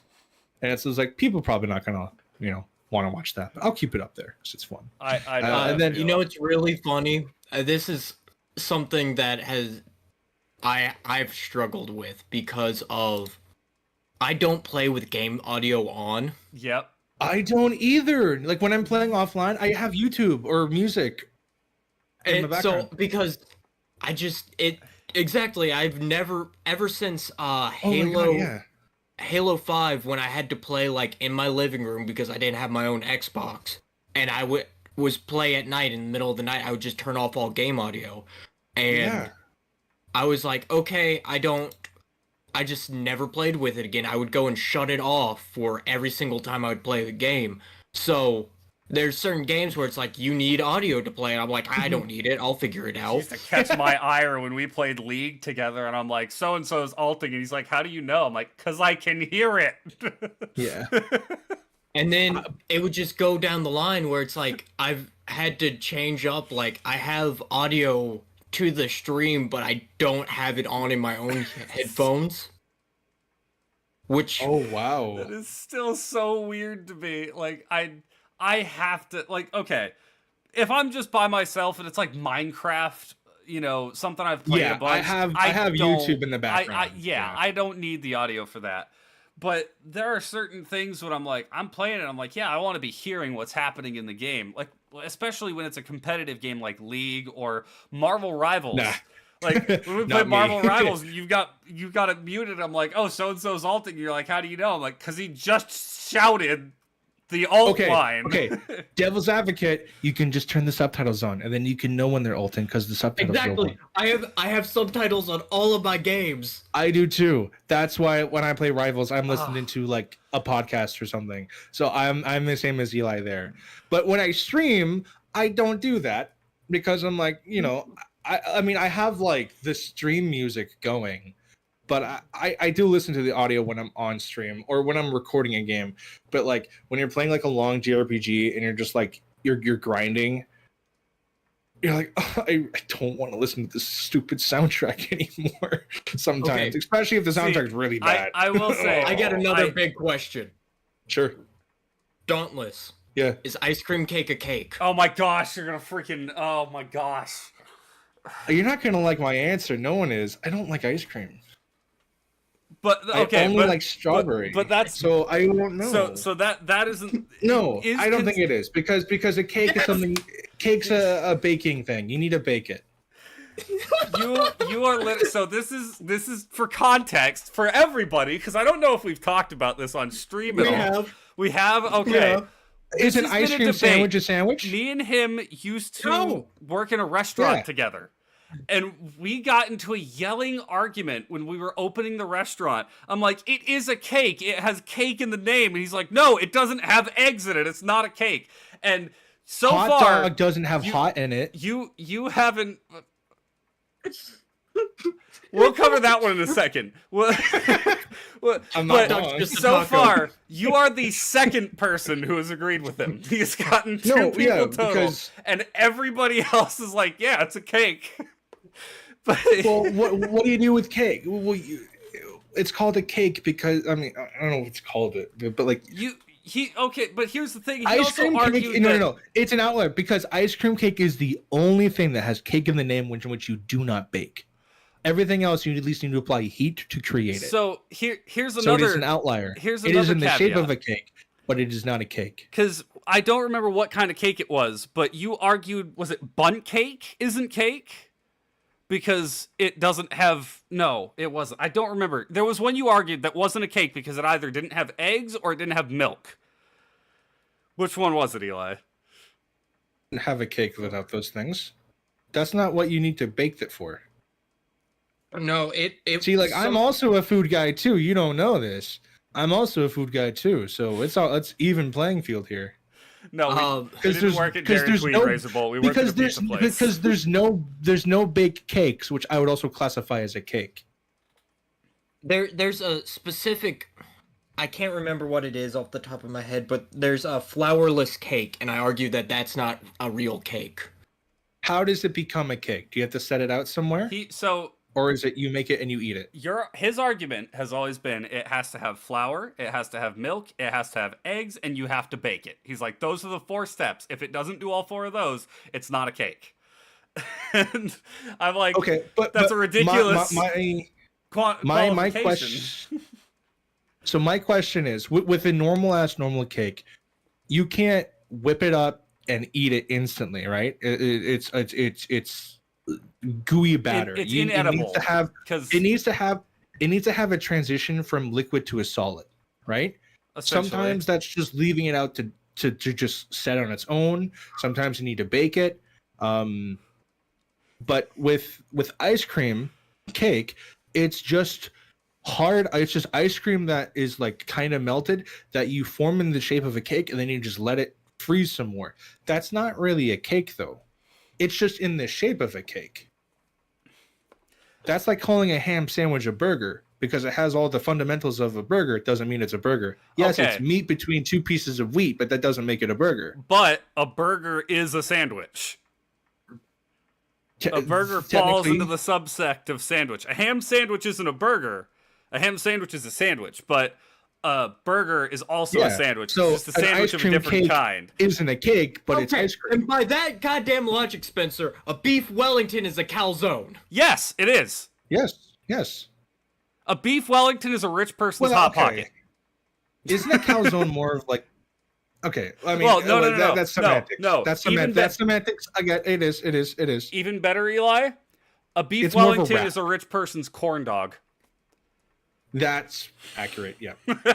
I would say a beef Wellington is more like a whole burrito. because a calzone, you can just eat it while it's like concealed, right? Yeah, like a panzerotti. You don't need to open it. A beef Wellington, you need to cut it open to eat it. You can't just wolf it down. I mean, I'd love to test that theory. I kind of want to just see if I can eat a beef. But it's not going to go well. They're all ravioli. Okay. So, actually, I have made bite-sized beef Wellington before. Oh boy, good job. That's more dedication than. Oh, so that's like the corn dog bites, but for rich people. Yeah. Okay. Dauntless Stark. To explain a little bit more, my actual grown-up job is I'm a chef. Nice. I've worked in a shit ton of restaurants myself.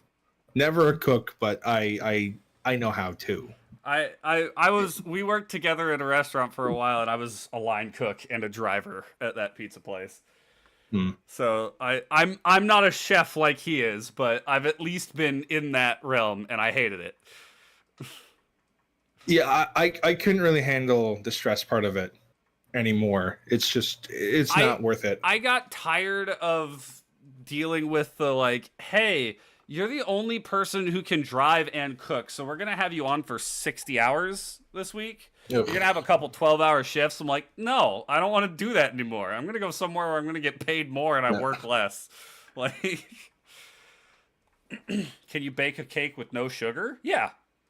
Sugar is just for making it sweeter. I mean, to be fair, that's just bread. I mean, yeah, that's essentially, that is just bread.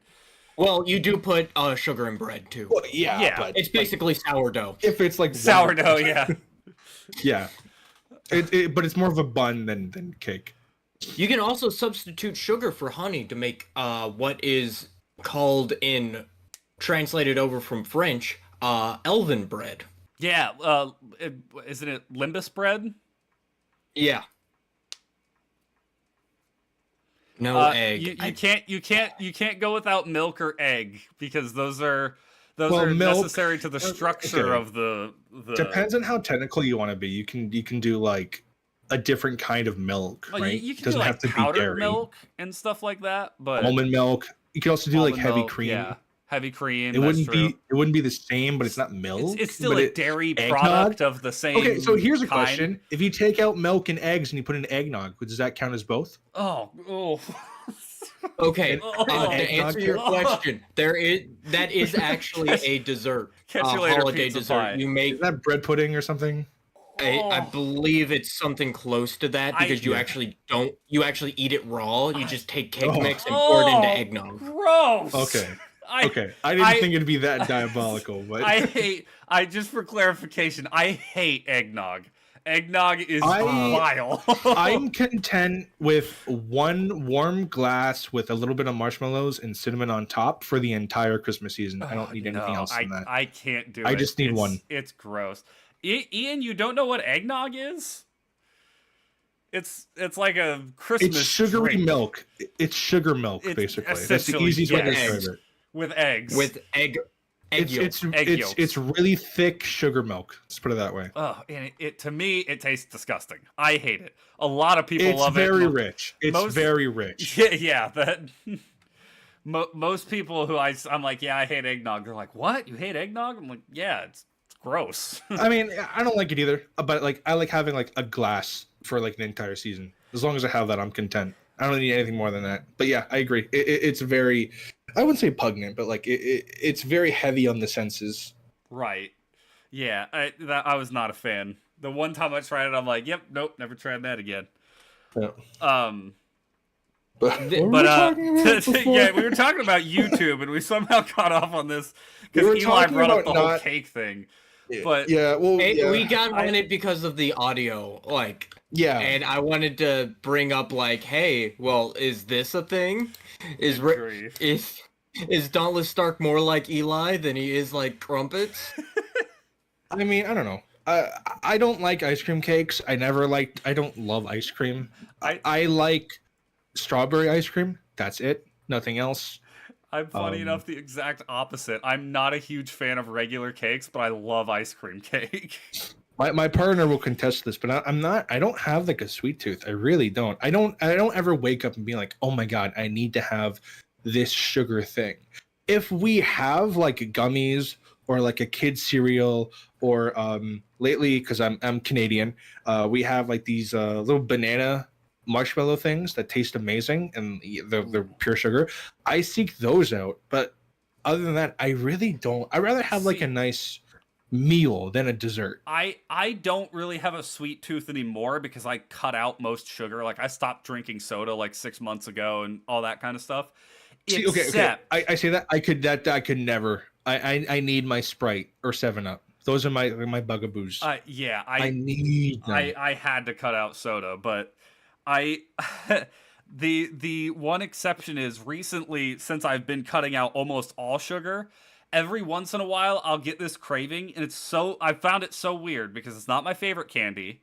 It's Skittles. Don't say licorice. Okay. No, not okay. liquor. It's Skittles, and I'm like, I don't know why So I want Skittles do you so want to much know a right hack? now. Do you want to know a hack with Skittles?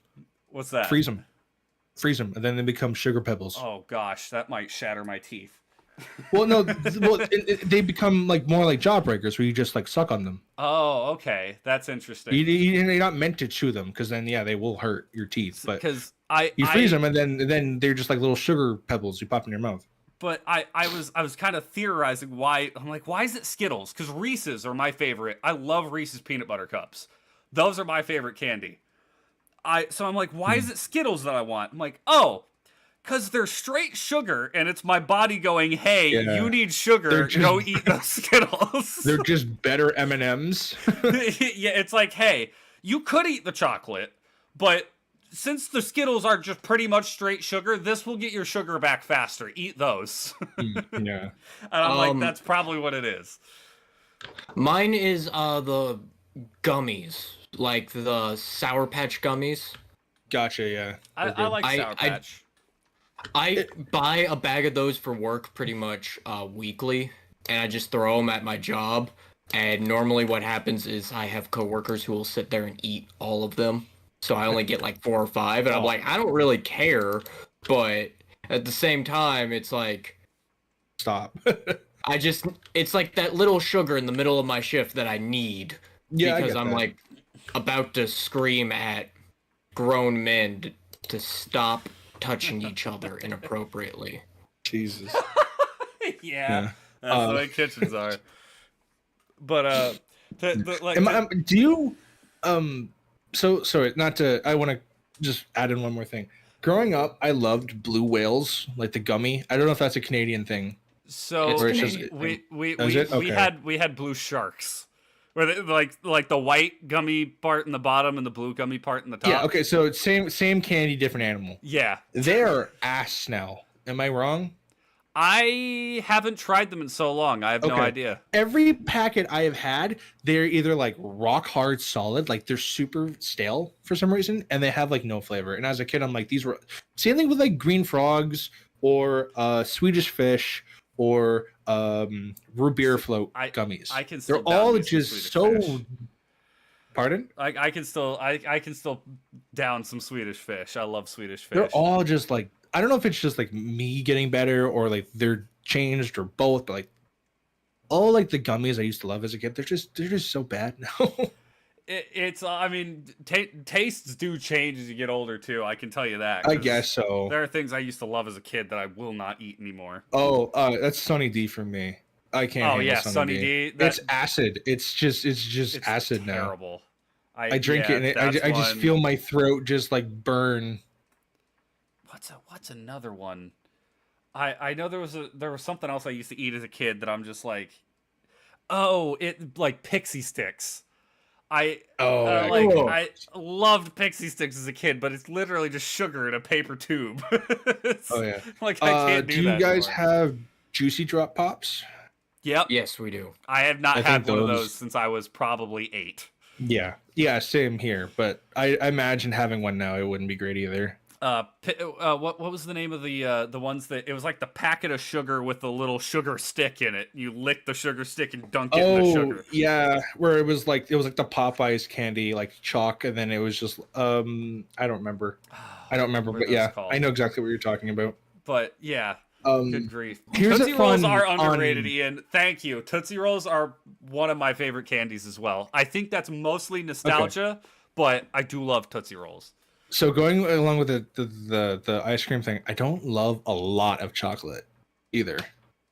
Okay. I like some chocolate, but like Tootsie, I don't like. Most candy bars, I don't like. I need like chocolate on its own. I need something like, I need something with the chocolate in order to make it better, like a Mr. Big or something, where it's like, it's chocolate, nuts, caramel, oats. Pardon? What the fuck is a Mr. Big? I guess it's a Canadian thing. Sorry, sorry, I don't know what's Canadian. It's so put like make like 2 L's with your hands. It's like that big. It's called Mr. Big, so it's like it's a longer bar than normal. Eli, it's $100 grand. Oh, Okay, there you okay. I understand now. Yeah, I can't it's a eat 'em, chocolate bar but that I has like understand. whole nuts and caramel in it. It's like even part nut, even part chocolate, even part caramel. Yeah. And it's in a long like tube. You know, things like that. And also, you guys don't have coffee crisp, do you? Coffee crisp. Like your funny words, Magic Man. I don't love coffee, but coffee crisp is really good. It's basically just like it's chocolate wafer and well, I mean chocolate wafer with No, coffee. it got discontinued in the U.S. in 2009, so we do not have it. Ugh, At least not anymore. sucks to be you. I Um, will say you guys have way more Mountain Dew than we do. We just Oh my recently got a gosh, resurgence of Mountain Dew Code Red, and that is like the grossest drink I've ever had. I hate Code But Red. only because it recently in Canada, I've learned this. Canada has recently allowed some red dye 20 back into the country because for a long time yeah. it was banned or heavily regulated, and I can tell why because that shit just tastes really bad. Yeah. Because for the longest time we had Mountain Dew, Baja Blast, and Voltage. That was it. But now we're starting to get all your fucking flavors. sorry that Mountain Dew is beginning their invasion of Canada. Well, I never liked Baja Blast. I just don't love watermelon flavored stuff. Voltage was always like the superior option, just because blue drinks, in my opinion, just always taste better. But now we have Sparking the lemonade one, which is the best one because I'm a lemonade whore. Okay. And then we have the blackberry one, which is okay. Pitch Black? No, Pitch Black was the grape one, right? Or was that one blackberry? I can't remember. No, I don't remember, but Pitch it's Black the blackberry was one. blackberry because I know what the blackberry one you're talking about is. I don't remember what it's called. Yeah, and it's 700 okay. It's not. Yeah. Okay, I have It's not to ask, amazing. Does Mountain Dew release their like Halloween and Christmas themed flavors in Canada? We had Halloween. We did not have Christmas, as far as I'm concerned. Oh I don't know my what gosh. Christmas flavors are, They but we had definitely some- do get like the wild berry blend or whatever. Okay. And again, the Halloween one, it was okay. It wasn't like amazing. It's all right. They've had a new one each year, but yeah, the Christmas ones have been downright like surprising. I don't think we've had. At least I haven't seen the Christmas ones. Granted, I don't look for them, but That's fair. I work at a dollar store, like at a dollar store kind of thing. So we normally have like the up to date. Okay. They Drinks had and one. juices. Eli, was it like 2019 or 2020? I can't remember what year. Gingerbread Mountain Dew for Christmas. Oh, And it was one of those That where was amazing. I looked at it, I'm like, this is gonna taste disgusting. It was like a brown color. I'm like, this looks like brown Lister. This is awful. I gotta try it. And it was delicious. And I'm like, why does this taste good? This shouldn't work. This shouldn't work at all. That's not the Things that weirdest make flavor you they've go, done though. "Ugh."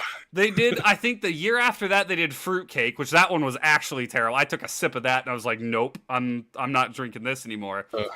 Easily the weirdest one that they ever did was Flamin' Hot Cheetos flavored Mountain Dew. No. And it was actually spicy. I don't know how they made a cold drink spicy, but they did.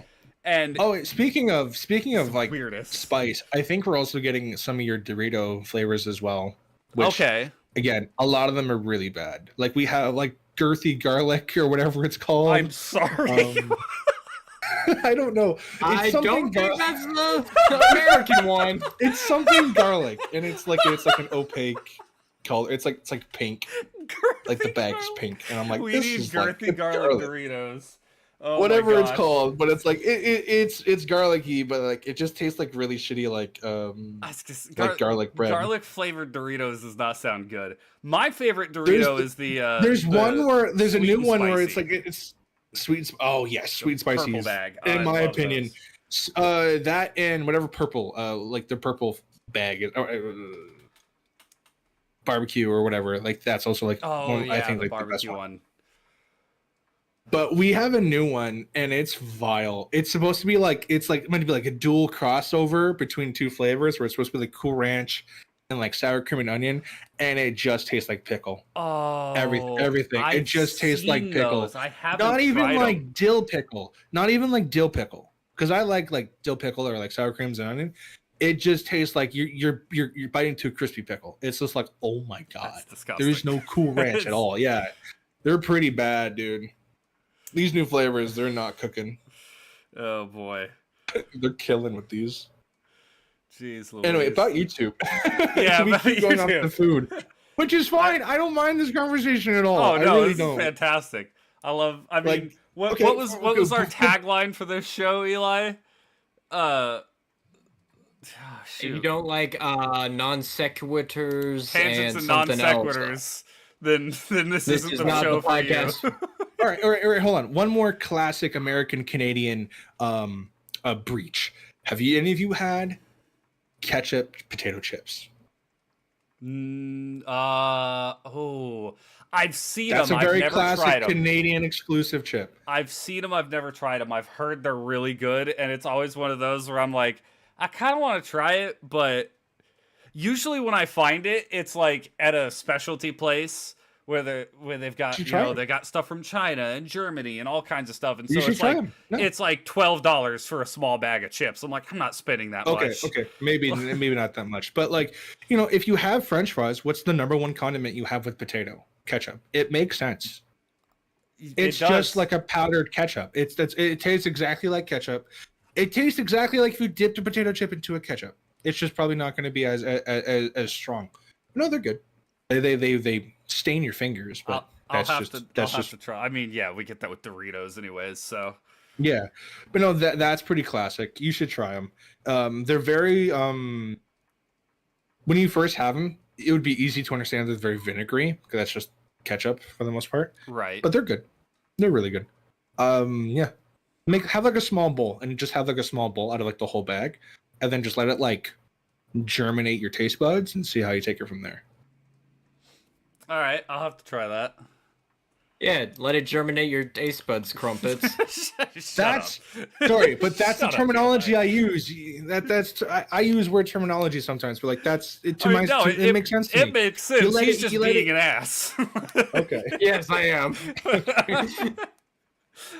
I use because I say stuff like that, or like because I'm Canadian, I play into like the very stereotypical Canadian words that no Canadian knows anymore, like tabernacle, which is it's like some like ancient way of saying like God damn it, or like an abbreviation of it, and it's just I'm not French. I'm not French at all, but I'm Canadian, so everyone assumes that I know French. So like I'll die in Minecraft and I'll just go like back tabernacle, and just really go into it.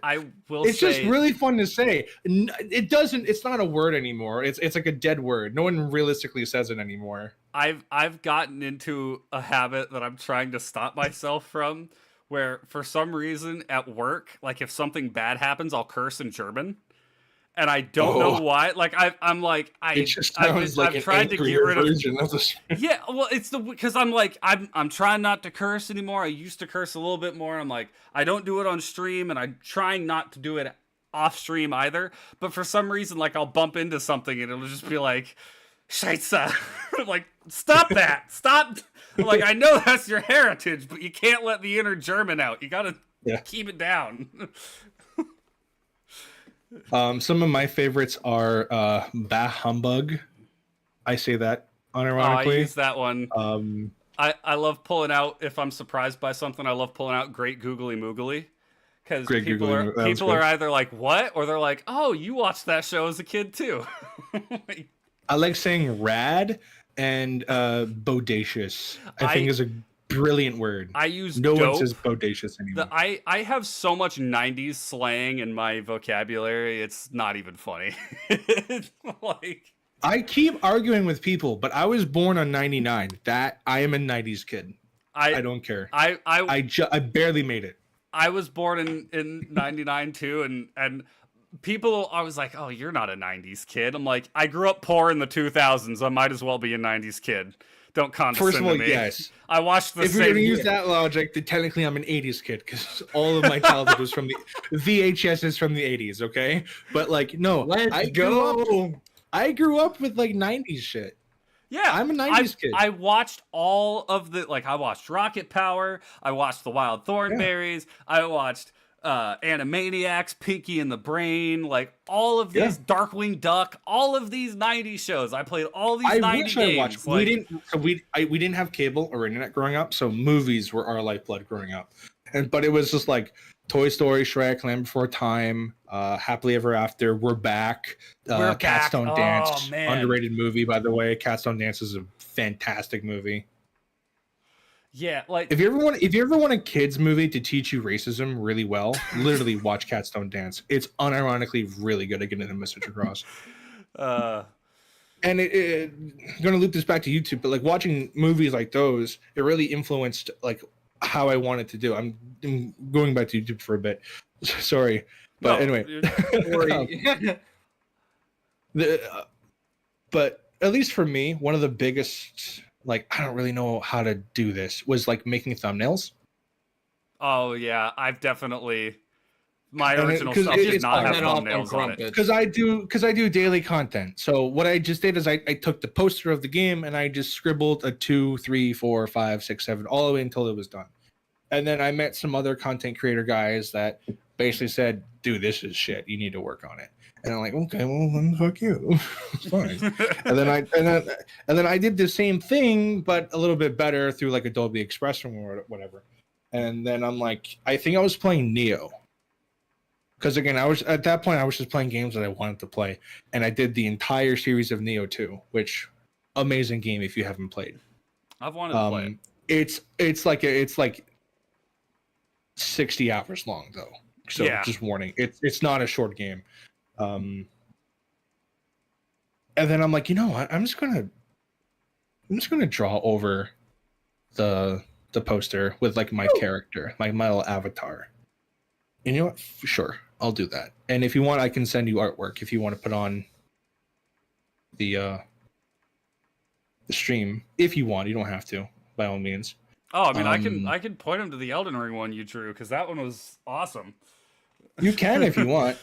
There is one I definitely want to show off though, because this one is like probably still to this day, and it's Bless you, Eli. One of the best Neo 2 ones that I've done. I'll send it to you personally.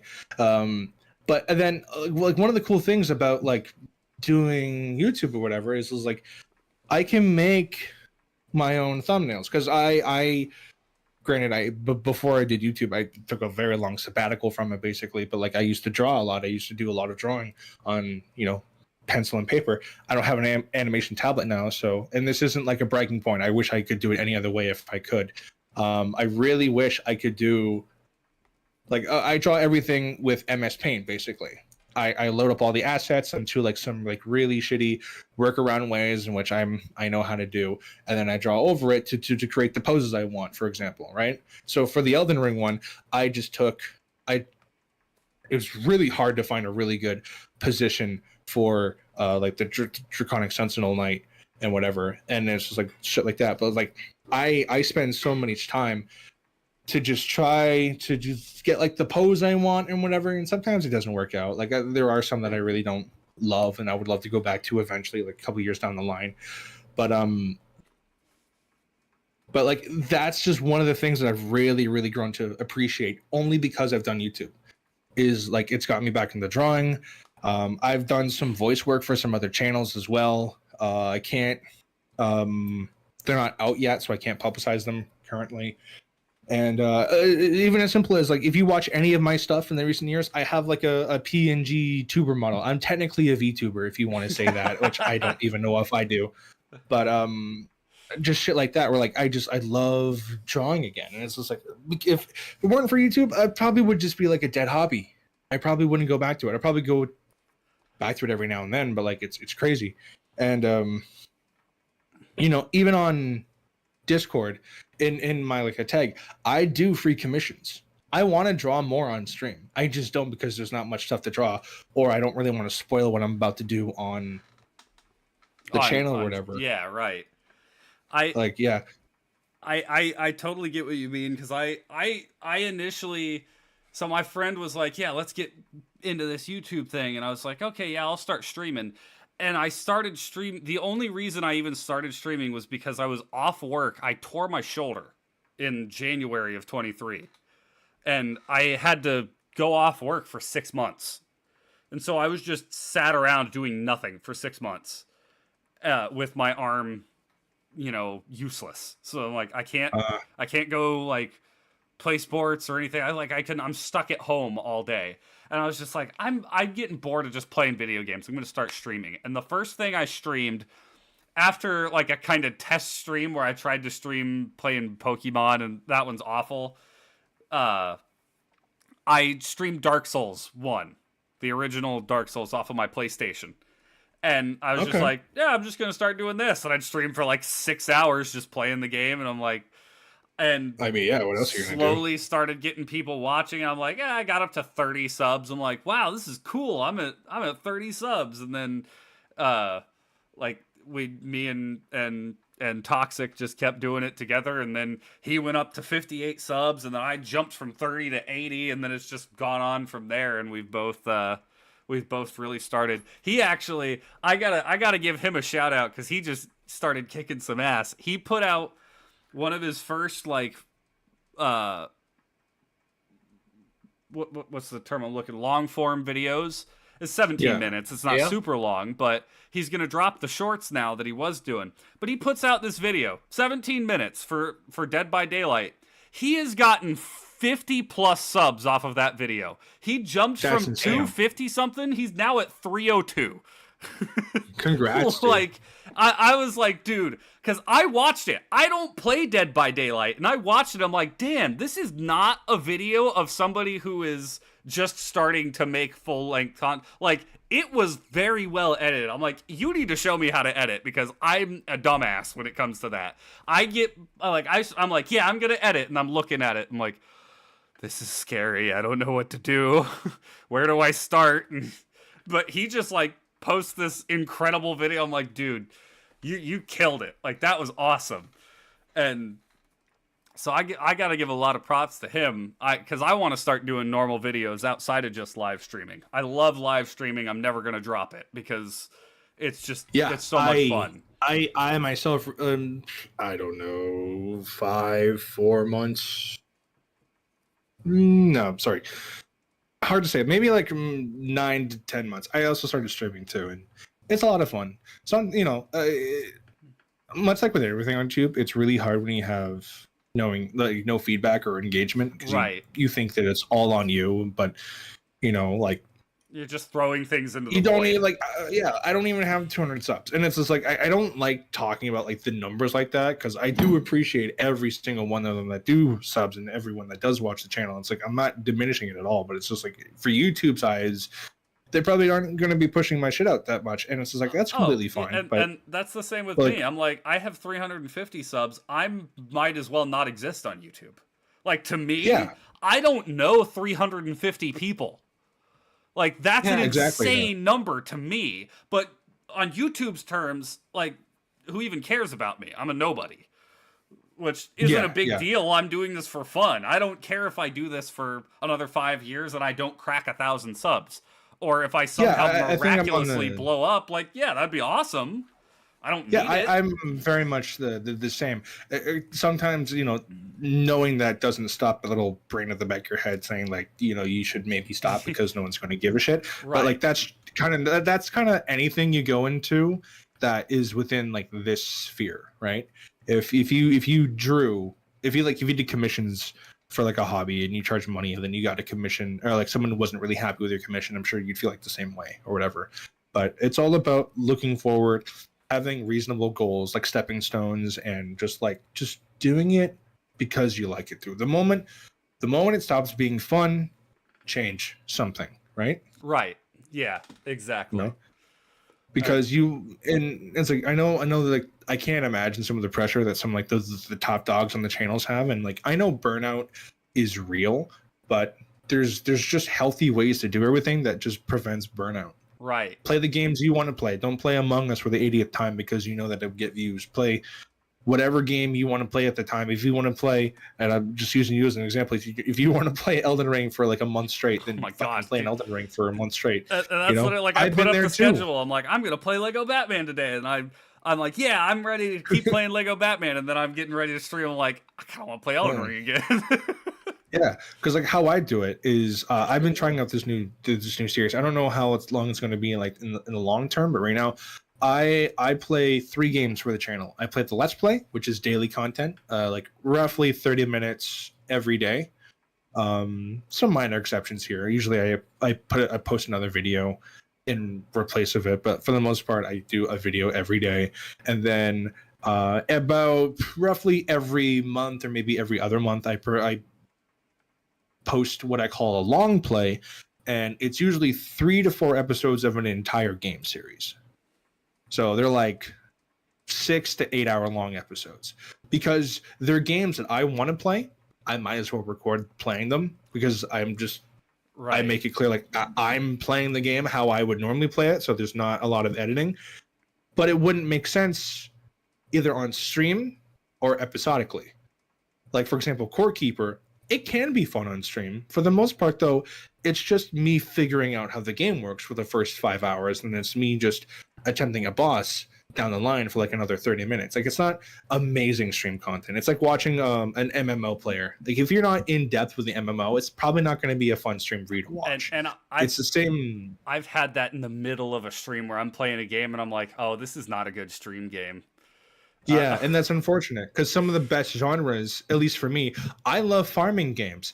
That's a terrible game to play on stream. The only reason we play Stardew on Steam is because we can play it together. Like, me and Eli will play it together. And the thing you focus on is the banter between the two of us, not the game. Exactly. Yeah, that's fine. But if you're playing it alone, it would be kind of pretty fucking boring to watch. Yeah. So, like, I like playing farming sims, so that'd be perfect. So last game I played was Moonstone Island, which I think I like the game, but it is ultimately quite mediocre in my opinion. It has a lot of problems, let's put it that way. Okay. But I played the entire game from start to the finish, and I liked it. With an asterisk, it has a lot of genres I like. It's like Pokemon meets Zelda Dungeon meets farming sim meet dating sim, right? It's like a lot of genres that I really like, but it's just missing a lot of that polish, and like really just like you do a lot of nothing for a lot of the game, and it's just like and also like the soundtrack isn't like amazing. I don't want to keep shitting on a game, but like it was okay. It was like a 6, being overly generous. It was like a 6 out of 10, and it was just like okay. Well, but now I can play, another farming sim. I'm not right now, but like I do want to play like Rune Factory 5 and then 6 when that comes out. I can't wait for those games. But like those are not stream games. Those are not Let's Play games. But those are like games that I can just play 4 or 5 hours at a time. Keep it away. Keep those episodes to the side until the entire series is done. No pressure. It comes out when it's done, and then I can just release everything in a couple hours, and it's just there for those who want to watch it. That's the best kind of content. I kind of felt about Stalker, the original Stalker. I was having so much fun with it, but it was just one of those where it's like, there is a lot of walking around and being careful, and like. Yeah, so it's like not a great stream game, because there's just spikes of action and there's not a lot to talk about. And I ended up playing through most of it off stream. I still need to finish it, but that's for later. But genres like first person adventure, like Fallout or those, unless you're playing a really like crazy mod, they're not normally amazing. And this is just like me personally, like if I wouldn't want to watch it, chances are a lot of people wouldn't watch it, because I know me and I like to watch a lot of slop sometimes, and that's kind of like it's more like a flavorless paste than it is slop, right? Because everyone likes the sloppy Joe, but no one likes gruel, right? That's kind of like how I like to put it. But it's like those RTSs, they're great to play. I love playing them. They're boring as sin to watch. It's might as well just watching paint dry. And farming sims is another one too, because a lot of the time you are just watching a plant grow, and then it's like, yay, I got 5 coins, I can get 3 more seeds, rinse and repeat, and it's just like an hour has gone by, and I've done 10 minutes of in-game progression. Wonderful. Right. I did a Fallout New Vegas playthrough where it was an eat everyone run, where I played as a cannibal and I ate every single named NPC in the game. Except for nice. I missed one because I did not do the requirement to spawn them in before I progressed past the point you could do that, and so I missed that one. I'm like, crap, I didn't get to eat everybody, but for stream, one survivor, a single survivor looking at the buffet of the Mojave, like the one that got away. Yeah. I even at the end of the game, when General Oliver breaks down the door and it's like seconds after you kill him, the game ends. In those seconds, I quickly looked down and ate him before the game like entered me in. I was like 2 bites in, and then it goes, "Oh, hey, you're ending the game now." I'm like, I got him. I ate him before it was over. I've never played New Vegas. I've only played Fallout 4. New Vegas is my personal favorite just because the everyone really likes it. I really liked Outer Worlds, which Obsidian made it. I still haven't gotten to play that. I really liked it. It's unfortunately short. I've heard that too. It's very good though, and I know that New Vegas is probably the same. I don't know though. It's just if I were to play it, it would be like on my own. Because again, it's not an episodic game. It's not for me. Like, I don't know how I could reliably make that an episodic thing, or stream. It would just be like me wandering around and talking to people. It wouldn't really be. I don't really know if I could spin that. Now, if some because granted, sometimes it doesn't really matter what game you play. People will watch, and that's amazing. But I'm not there yet. So. Right. Well, and I can ramble for a long time, even if there's nobody in chat. I can too, but if it's a game that I haven't played before and I've heard nothing good about, nothing but good things about, I do want to. You want to absorb the game, right? Yeah, digest it, and try to share the same beliefs that everyone else can. It's kind of hard to do that when you're like, look at this guy, pew pew pew, shoot him in the ass, right? For 4 hours straight, it really takes the magic away. So it's hard, but it's just like a dichotomy, like I like long games. I don't like long RPGs. I'm like, that's great, because like a very simple way of like, if you play like, because I'm playing Metaphor right now for one of the long plays, just because I thought that would be too long for a let's play, because it's like 190 hour, like 90 100 hour game. That's a long game. It is, yeah, and going through it, I'm like, oh, it follows the very classic thing where it's like in a JRPG like that, provided you're not mindlessly grinding away, something happens every 30 minutes. Right. That's very common in most JRPGs / just like like turn-based in general. Even with it's specifically turn-based games, because I just played Shin Megami Tensei 3, that was the last game I played on the channel, and a rule of thumb is a dungeon is probably going to take an hour. Like 60 minutes is like the estimated time they get through any dungeon. But in between dungeons, it's 30 minutes to get to the next story beat. That's a very common thing in game design, which is why episodically for JRPGs, or like most games in general, 30 minutes is like the golden number, because every 30 minutes you're at the next thing. Right. And then a dungeon is like every hour or whatever. And it's that for 5 dungeons or whatever, and like there you go. Or whatever. Shin Megami was like that. I played Tales of Arise. It was like that too. It's very common. Persona 5, if you take out, yeah, exactly. If you take out, for example, I played Dragon's Dogma 2 on stream because I love that game. That's not an episodic game. You don't know Dragon's Dogma, because I know we had this conversation on previous stream before when I was in chat, but Dragon's Dogma is a series that very famously doesn't hold your hand. It throws you into the world, and it tells you what you could do for quests, but it tells you dick all on how to solve the quest. Very much like Dark Souls, where it's just like, go figure it out. Like, yes, learn it yes. or You'll have a cursor on your map, like go here, but once you go there, it's up to you to use your eyes to determine the next step from there. And then there's some quests where it's just like find the guy who's stalking you, and that's it. You literally have to ask people. The game gives you no quest cursors on where to go. You just have to use your eyes. Be like, oh no, that person keeps following me around every corner. Let me run and tackle him down. And then, oh no, there's a quest done, right? But it's like quests like that, they can follow you the entire game. Dragon's Dogma is amazing like that. That's terrible for episodic, though. Oh yeah, It's great for streaming when you can play for like 2-3 hours at a time. And plus, Dragon's Dogma is a very action-packed game, so it's not boring.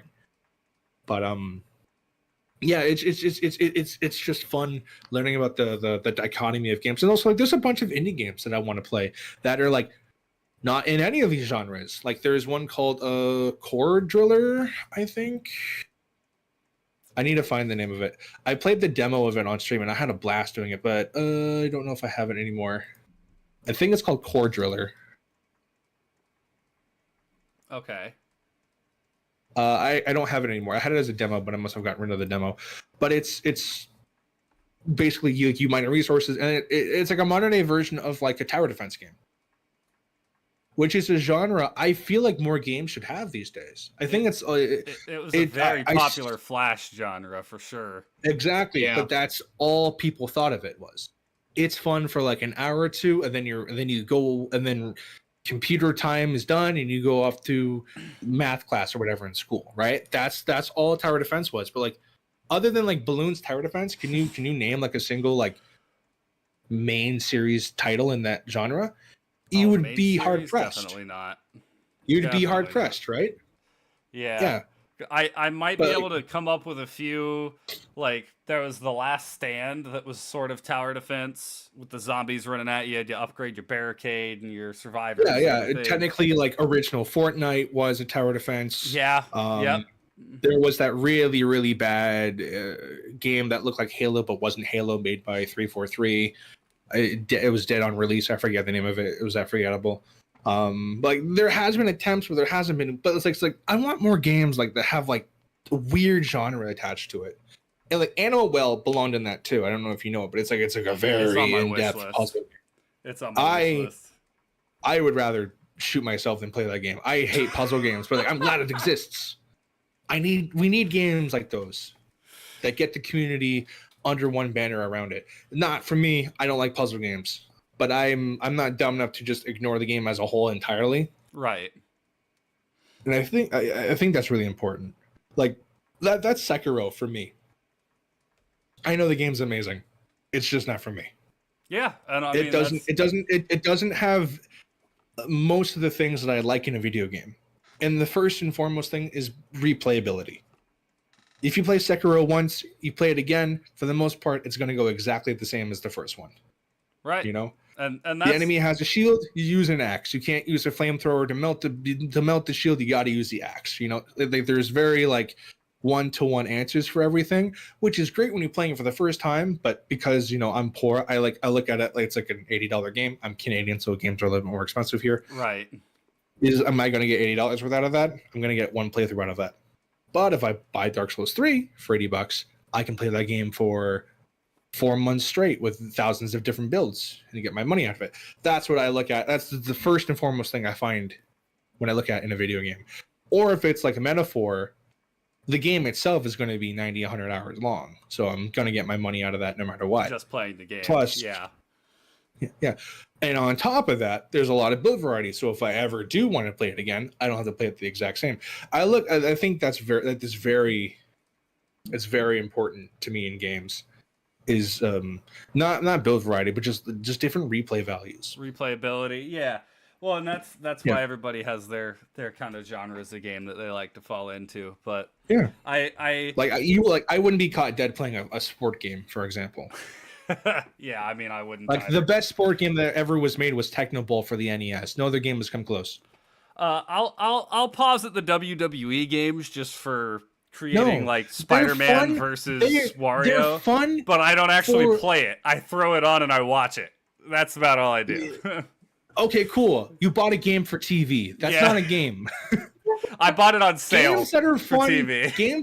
games that are fun for an hour every 4 months is not a good game. I'm sorry. Yeah, well, and I mean, there are I some used to people love who Diablo legitimately 3 love because those. it helped me. I used to love Diablo 3 because when I couldn't sleep, I used to play the game for an hour and then I slept like a baby. That doesn't make it a good game. But I like that game because it was easy and boring. That's not a compliment. I hate to cut it short, but we're pushing 2.5 hours now. So I know. But I forgot to let you know, Dauntless, we do quotes at the end of the podcast. Okay. So sure. I've got mine ready. I don't know if you have yours ready, Eli. Ian apparently has one too. So I have one. I was actually looking for it during the conversation because I was like, I can't be unprepared for it. I figured you were. Go ahead. Alone, yes. The key word. The most awful word in the English tongue. Murder doesn't hold a candle to it, and hell is only a poor synonym. Stephen King. Damn it, Razorbolt! That was gonna be my quote. How did you do that? No. Wait, hold on. He said Hold on. I was just about to read it, and he typed it in. How? How is that possible? The astronomical odds that you managed to put the exact same thing I was just about to say. I was about to get really worried if he got I have a mine. quote then, but it's spoilers for you, Crumpet, so I won't do it. I'll find another one. What is the quote from? It would be a quote from Shadow of the Erd Tree, but I don't know if I want to spoil it. Oh, okay. I mean, you can go ahead. No, you're No, good, no. Razorbolt. That's actually hilarious that you managed to do that. I have one that I switch wanna- it. I'll switch it to a different Elden Ring character then. Feel free to go off and die in a ditch somewhere. White Mask Vare. That's hilarious, Where is it? Razorbolt. That is awesome. How did you do that? You can go ahead with yours too, Ian. Okay, here. I need a. I don't know it verbatim, so give me 1 second. Yeah, you're good. But just so I actually read the quote that Razorbolt put in. The fear simply assures me the ordeal is worth undertaking. Iron Fist Alexander from Elden Ring. That was the exact quote. Oh my gosh, that's remarkable.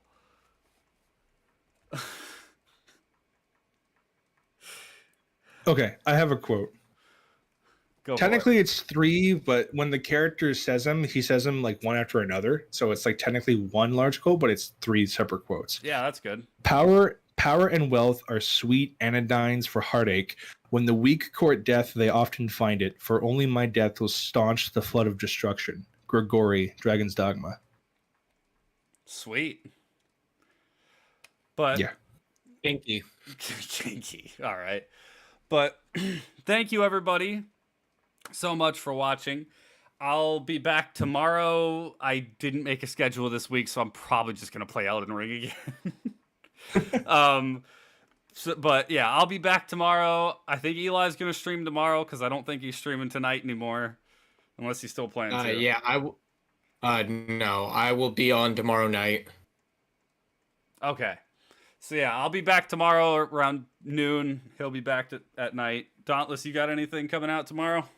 Other than my daily upload, I will not be streaming tonight or tomorrow. I don't stream nights. I have to work, unfortunately.